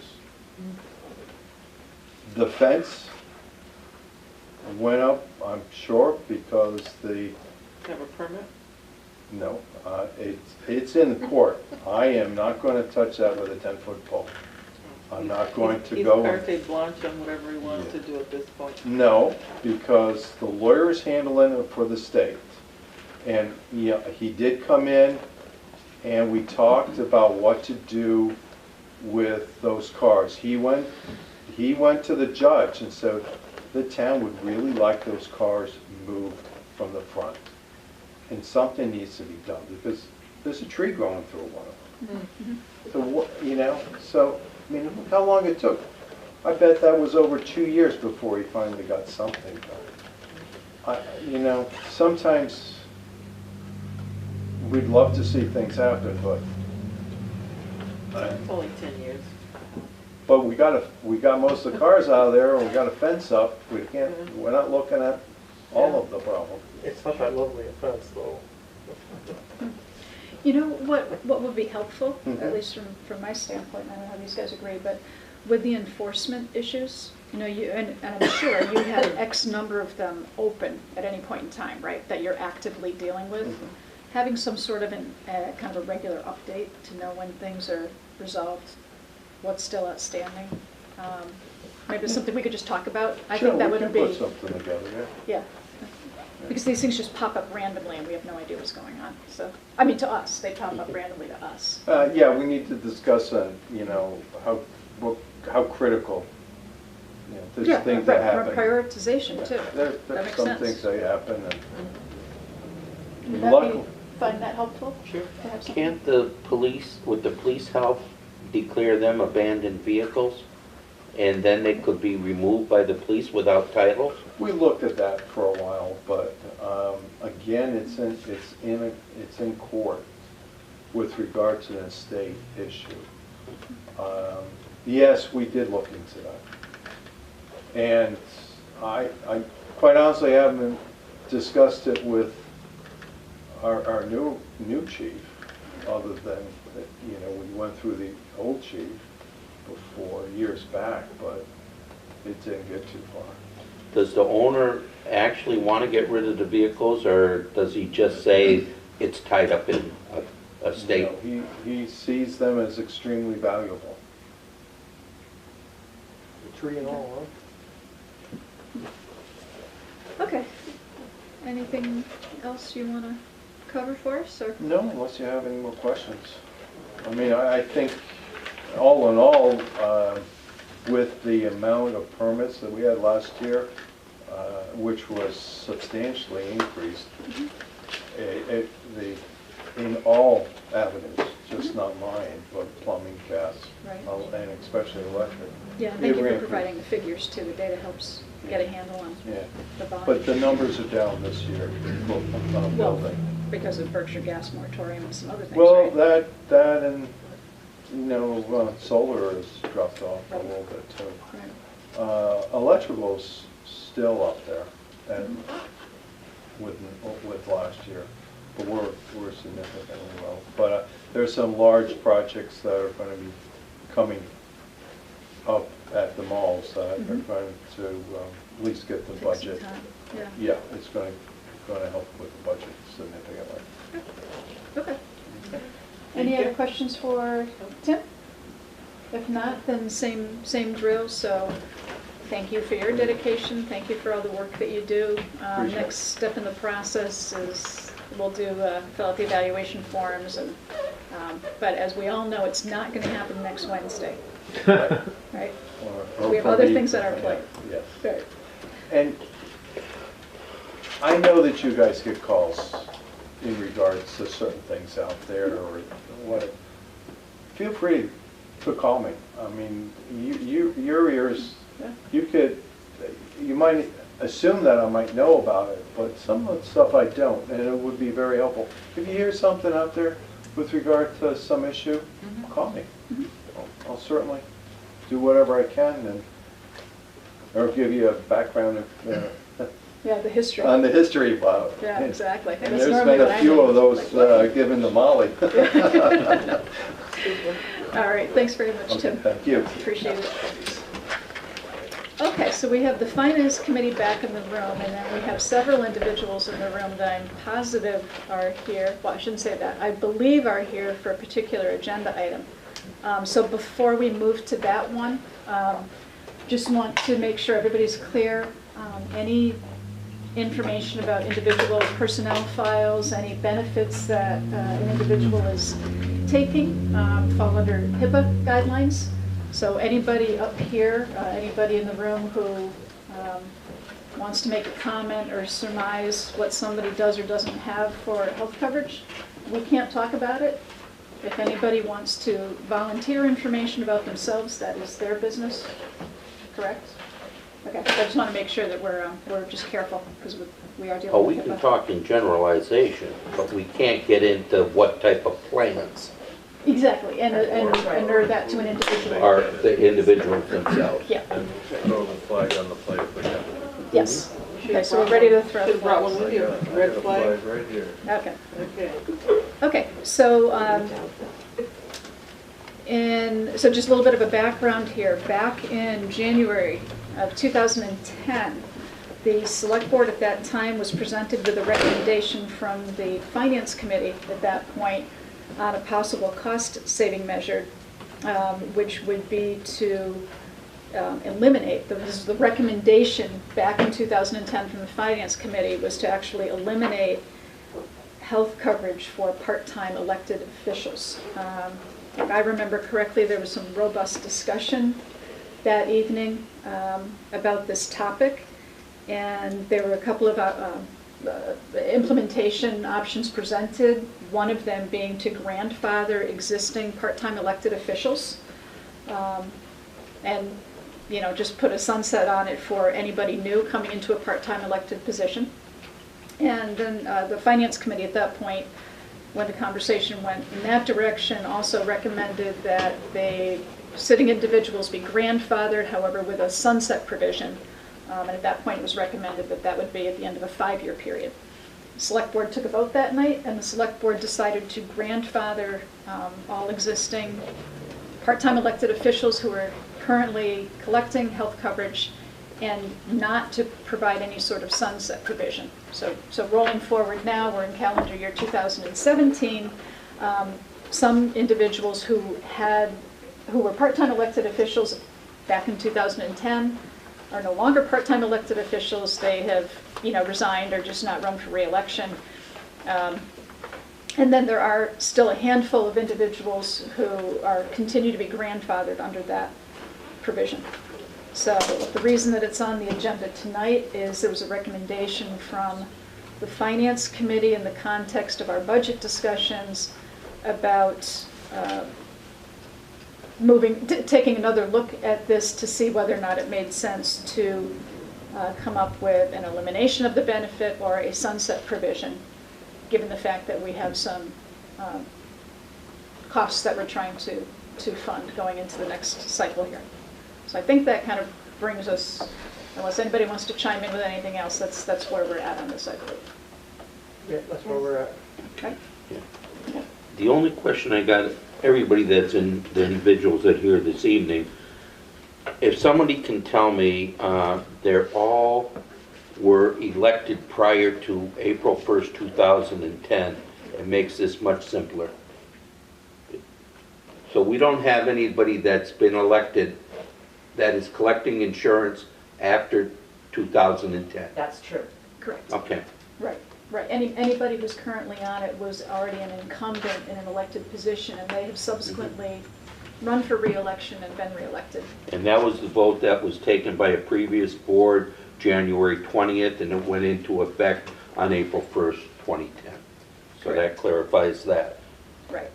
And so I believe, and I don't have the numbers right in front of me, maybe the Finance Committee does, the cost, the carrying cost of the insurance to the town is just north of $60,000, correct? That's what I understand, yes. All right, so it's somewhere, so that's the amount that we're looking at. And I spoke to our town treasurer, and it's more in the realm of 47.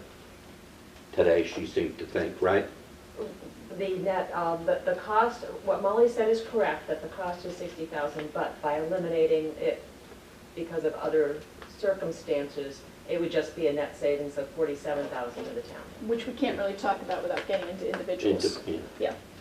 So then the other part of the conversation that I recall from 2010, so I'm just going to bring it up just in case anybody wants to talk about it tonight, is the concern that if in fact the health coverage were to be eliminated, would we lose the individuals incumbent in those positions? And if so, what impact, if any, would it have on the town? Right? But again, I was sitting out there back then, and you guys were here, but... I think that's an important indication to bring up. Say if we had to hire a full-time planner and a full-time health agent, I would say the going price is probably $60,000 at least for each position. So that's $120,000 of expense we would incur if they decided to walk away because they didn't have their insurance. That's a lot of money. So, Donald, just on to that point, the FY17 recommended budget for the Belchertown Planning Board is $97,000.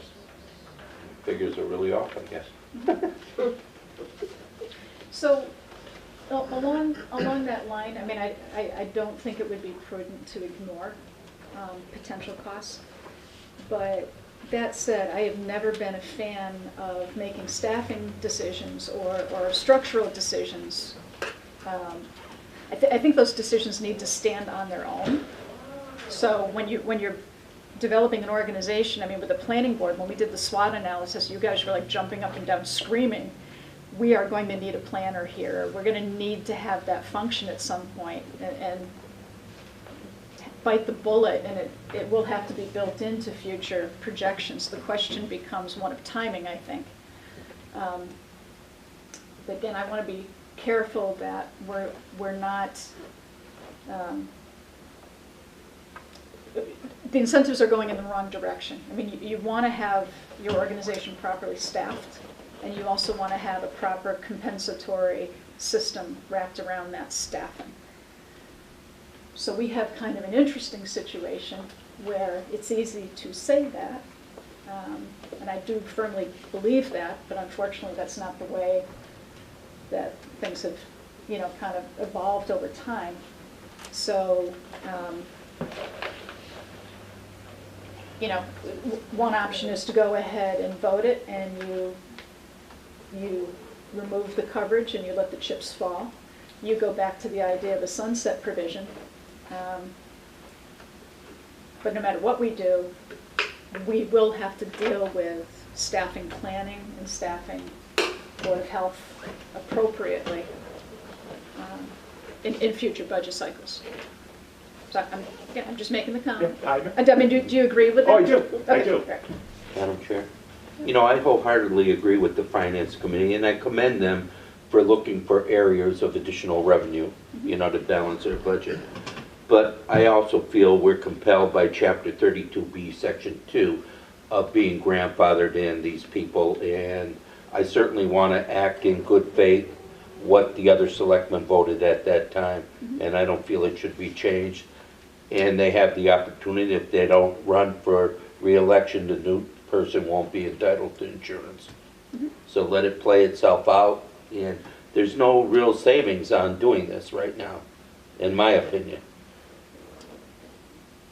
Again, potentially, you have to separating the two. I understand, totally understand your point. And Bill, you wanted? Well, the other point I wanted to make is, yes, everything's connected.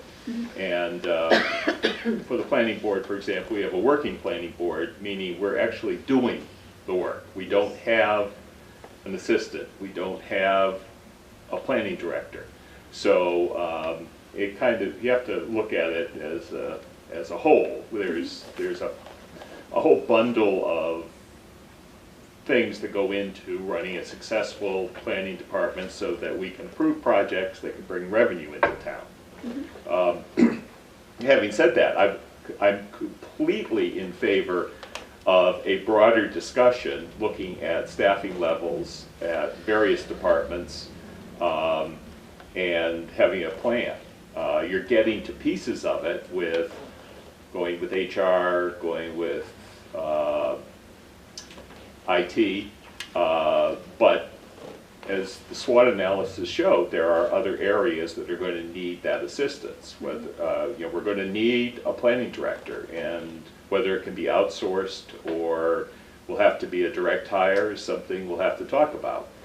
If we were just showing up 2 nights a month to vote aye or nay, that's one thing. When we're basically doing the job of a $100,000 planning department, as long as we're doing that, I would ask that there be we need support, one way or the other. Yeah. So to that end, I've been thinking about it. I initially was in favor of just saying, it's been long enough. Town meeting actually overwhelmingly had said, we don't see any reason to continue to do this. We're like the last man standing in terms of neighboring towns who are doing it. I don't want to cut off our nose to spite our face. But again, I don't think it's appropriate for us to have these sorts of compensatory issues tied around structural issues.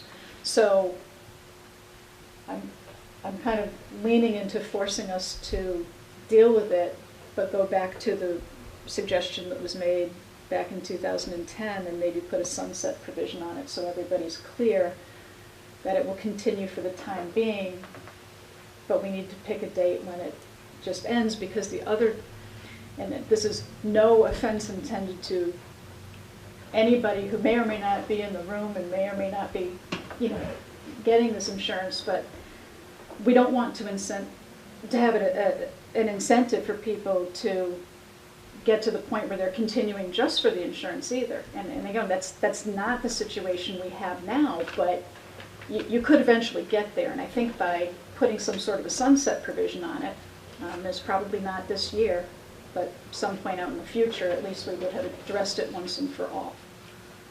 That's my thinking right now. Well, so it's kind of a hybrid of Donald's thinking. I just want to bring up that the 2019 budget is going to be, in the absence of an override, and a catastrophe. And so you gotta get it where you can get it. There are going to be some real belt tightening going on around here from the 2019 budget if an override is not voted for. Mm-hmm. And so we've picked through the budget, and we're already operating on a shoestring on most departments. And there are no more nice places to get it from. It's just the way it is. I agree, and I'll be honest with you, man, I'm thinking about, and anybody who just, I don't even know who's been elected when, but the elections occur in April. And I'm thinking that maybe we put a sunset out there so at the end of a logical, are all of these positions 3 years or no? Planning board is 5-year cycles. But that was right. That's why the 5 that time. Okay. Madam Chair, just a point of interest. I know my first term when I was a selectman started in 1982, and some of these individuals were already on these boards working before I was elected. Yeah. So they have over 35 years of dedication to this town. And I'm not about to pull the plug on somebody that's donated, most of his life to the town at this point. Let them run out the course and let nature do its course. That's it. I don't think you want to say it that way. And don't let Tom get it near the back door of our house. Oh my God. Yes. Just kind kind of would like to clear up some misconception. There was a lot of notoriety in the newspaper of the last finance committee, for example, and I got a lot of feedback, and I'll kind of give myself as an example.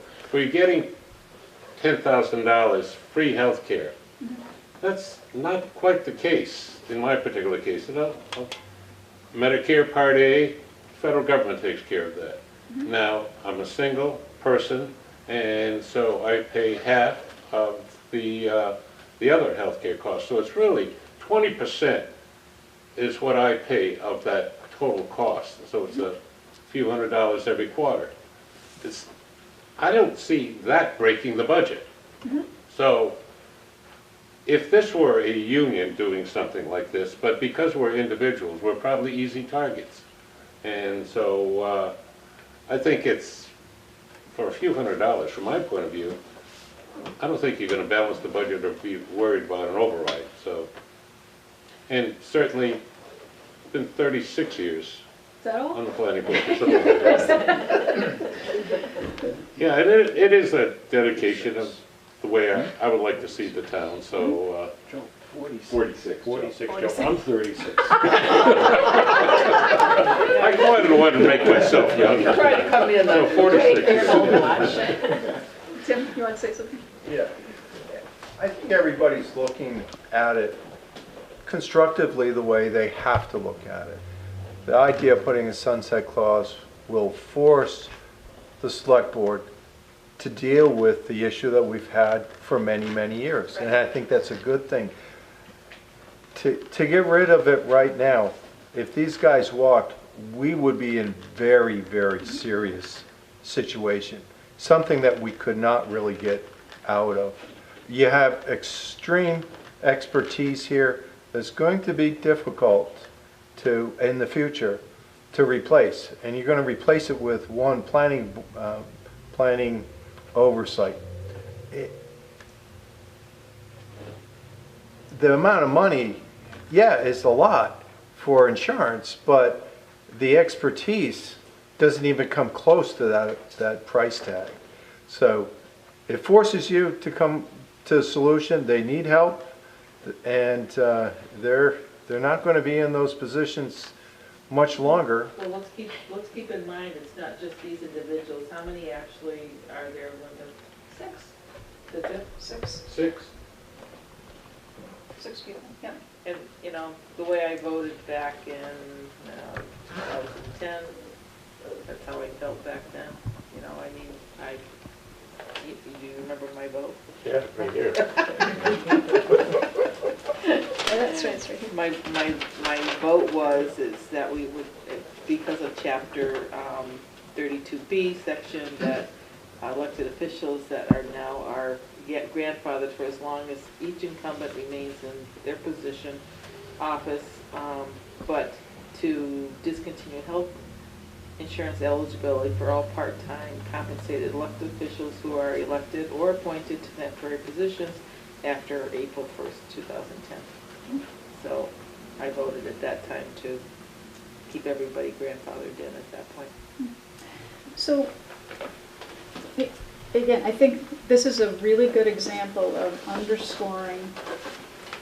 I mean, if you look what other finance or planning board or whoever works in another town on what they make and what these gentlemen make per month, it's really a drop in the bucket, to tell you the truth, for the amount of work that they do. And I know that we're looking at every penny that we're coming to. I understand that. But that's the point I want to get to, Joyce, because what you're talking about is compensation. And I think this underscores the problem that we have. What we're saying is that we have certain individuals who we believe are worthy of being compensated because of their dedication and their service. But instead of compensating them the way they should be compensated, which is with an appropriate stipend, we're backdooring it with health coverage. So what I'm trying to do is separate the two, and Tim's absolutely right in where I'm coming from, is I want to get rid of it because I want to force us to do the right thing. And I think the right thing is addressing how our volunteer boards are being compensated to make sure that we're compensating them in accordance with the value being provided, rather than just have certain individuals who are eligible for benefits. And it goes back to somebody's got a family plan, somebody's got a single plan, but they're both work. I mean, how does the medical coverage have really anything to do with what we're talking about, other than it's something we kind of stuck ourselves with? So I'm just gonna say, what I would be in favor of is putting a sunset provision on the medical coverage, but committing to having a more robust long-term discussion about transitioning people who are doing a lot of work on a daily basis on behalf of the town that in their absence we would otherwise have to pay for, and coming up with an appropriate transition plan. So whether it's the planning board and eventually getting us to having an in-house planner and a volunteer board over time, and that's going to take us X number of years, Board of Health, Park and Rec, however we feel the need to do it, I think that's the discussion we should be having, not feeling like we're ripping something away from somebody who we're going to bump into on the street and worry that they're going to up and quit and not want to continue because we did that. I mean, I just think we're having the wrong conversation. Your sunset plan would entail how many years? I would have argued for 2, but maybe it needs to be longer. I think we're talking about going... 2 maybe with a 0 after it. They'll all die by then. Well, I suppose we can do an actuarial. I just won't click. Yeah. I think the sunset provision in my mind would be how much time is it going to take us to figure it out and come up with a compensatory arrangement to pay people for what we think. But I don't want to take words out of your mouth, but I think health insurance is more important than an increase in their stipend. It sure is.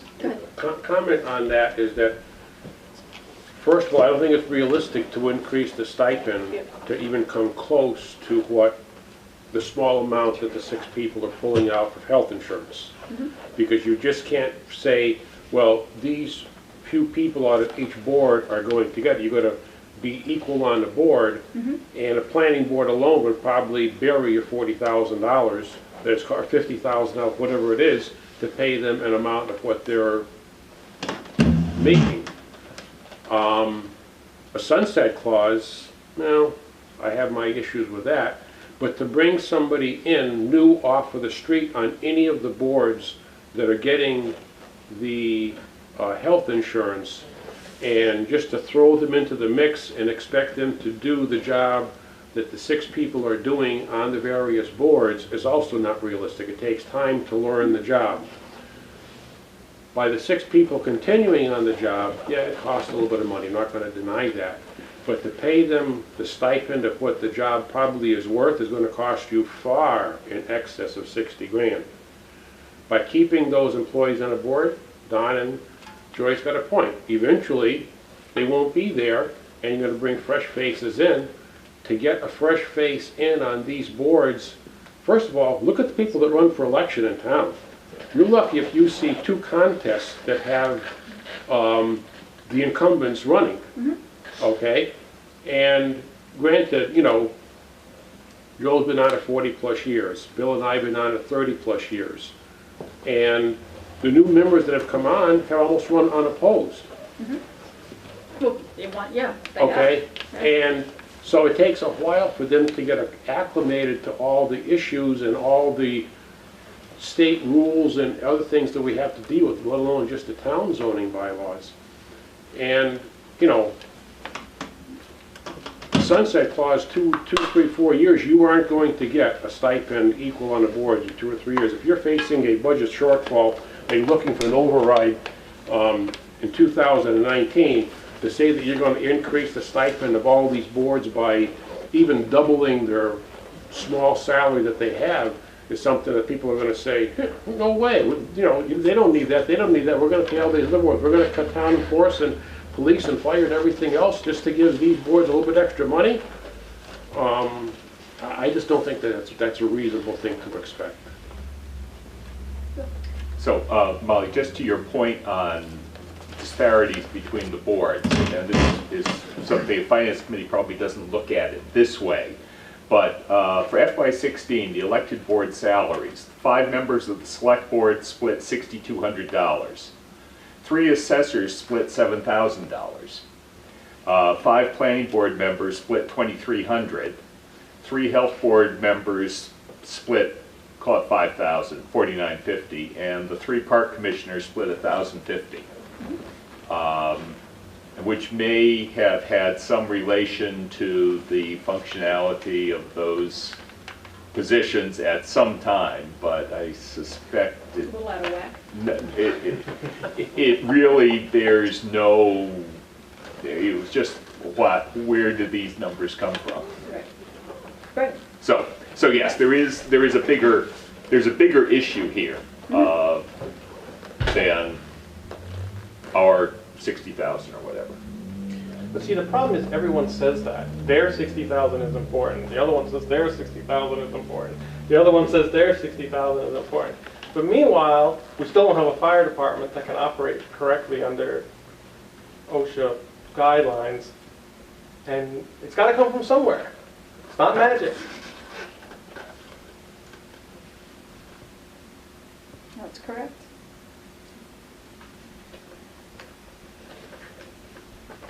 So, I mean, do we want to take a vote on this tonight? Do we want to wait for the other 2 board members to be here? Does anybody want to, I mean, it's up to you guys. I'll make a motion just to reaffirm the original vote. If somebody wants to second it, we'll be done with this. I'll second. Okay. All in favor? Aye. Okay. And no, and my no is only because I would rather see a sunset and force this bigger issue to play out. Because again, I think we're really confusing how all of this is happening with the health coverage. So just to be clear, because I got to see some of you in church and all that other stuff, so that's why I'm not trying to take away your health coverage. Don't worry, I'll be the bad guy. Yeah. Apparently I'm already bad. Go home with powdered chickens. That's right. Okay. All right. So 2-1 then in favor of staying the course with the grandfathering as it was voted in 2010, right? Okay. So then I think we're back to the Finance Committee left us to talk about warrant articles and may now have votes. Yes. We do. Is Gabriel still here? Did he No, go? he had to shoot out a little while ago. We have votes. Okay, Okay. you want a vote roll call? Yeah. Article 1, 4 was 2 members. Wait a minute. And I'm sorry, Article 1 is the, Article 1 is the $1.8 million to add to the funds already approved for the fall 2016 town meeting to pay the cost of designing, constructing, and equipping a senior center. yeah, it's the senior center. Okay. And so we have 5 members, 2 voted for that, 3 voted against. Okay, so 2-3-0. Yep. Article 2, to see if the town will vote and raise to and appropriate, authorize the treasurer to borrow, transfer from funds available or otherwise provide $400,000 to purchase. 405, sorry, that's got to be amended here. Thank you. 405. That's the land though? Yes, You that's can, the you can land. just say land article. You Land don't need to article, vote. Hanoski property. Okay. 405. Yeah. 5 in favor, 0 against. Okay. Article 3, the $810 to build a fire substation on the current property was 4 was 2, against was 2, and there was 1 abstention. Oh, 2, 2 2, to 1. 1. Got Yeah. it. Okay. I thought you meant, yeah, never mind. Okay. And then Article 4? And then Article 4 for the Library? library was 3 were for and 2 were against. 3-2-0. Okay. 3 for, 2 against. And no abstentions. 3, 2, and 0. That was the one. Okay. Is there anything that you feel compelled you want to share as part of that discussion, or? Well, I think that, everything is a balancing act here with, do you want to build new things when old things still are, needing attention? And some of our members voted against, pretty much spending any money until the fire department comes into being. Okay.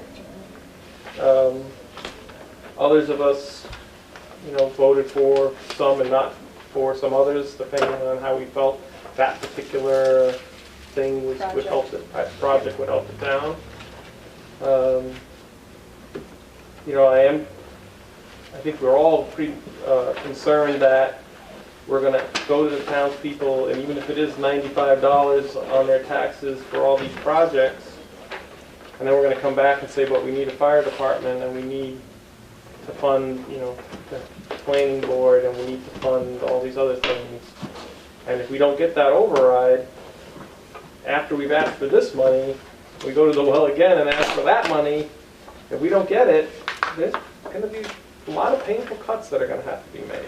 So I hope that the people who come to select board meeting to advocate for their particular project will also go out and campaign for this override. I think that's only fair. All for right. one and one for all. Okay, so anything else that we need to take up this evening? I think we covered everything. Because we have some overlap in our articles, right? I mean, our agenda items with the Finance Committee's agenda. Right. Will we be counting on you to campaign for an override? Yeah. I support it. The October articles, we can go on and talk about at a later date, right?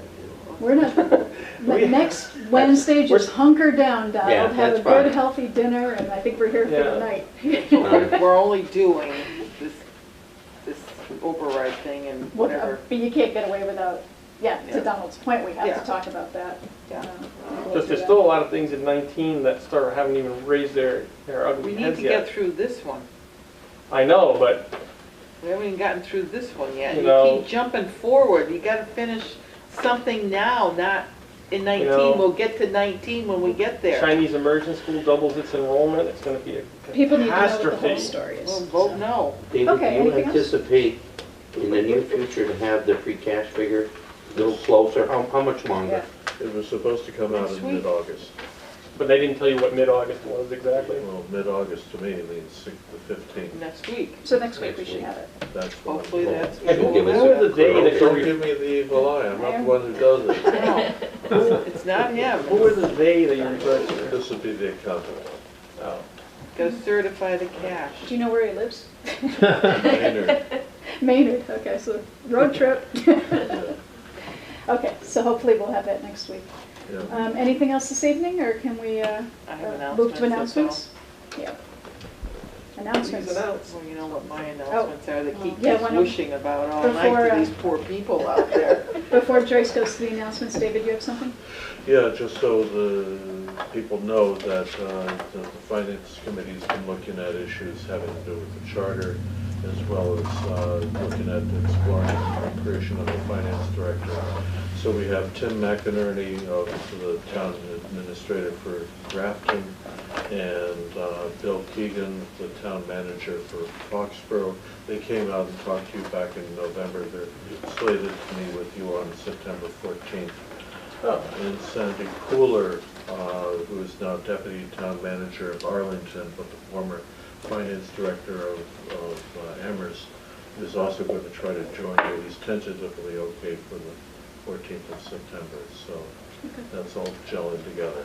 Okay, can you send out an email with whatever the current calendar is Right. going forward, so we can make sure everything gets on everybody's personal calendars, Right. where it's supposed to be?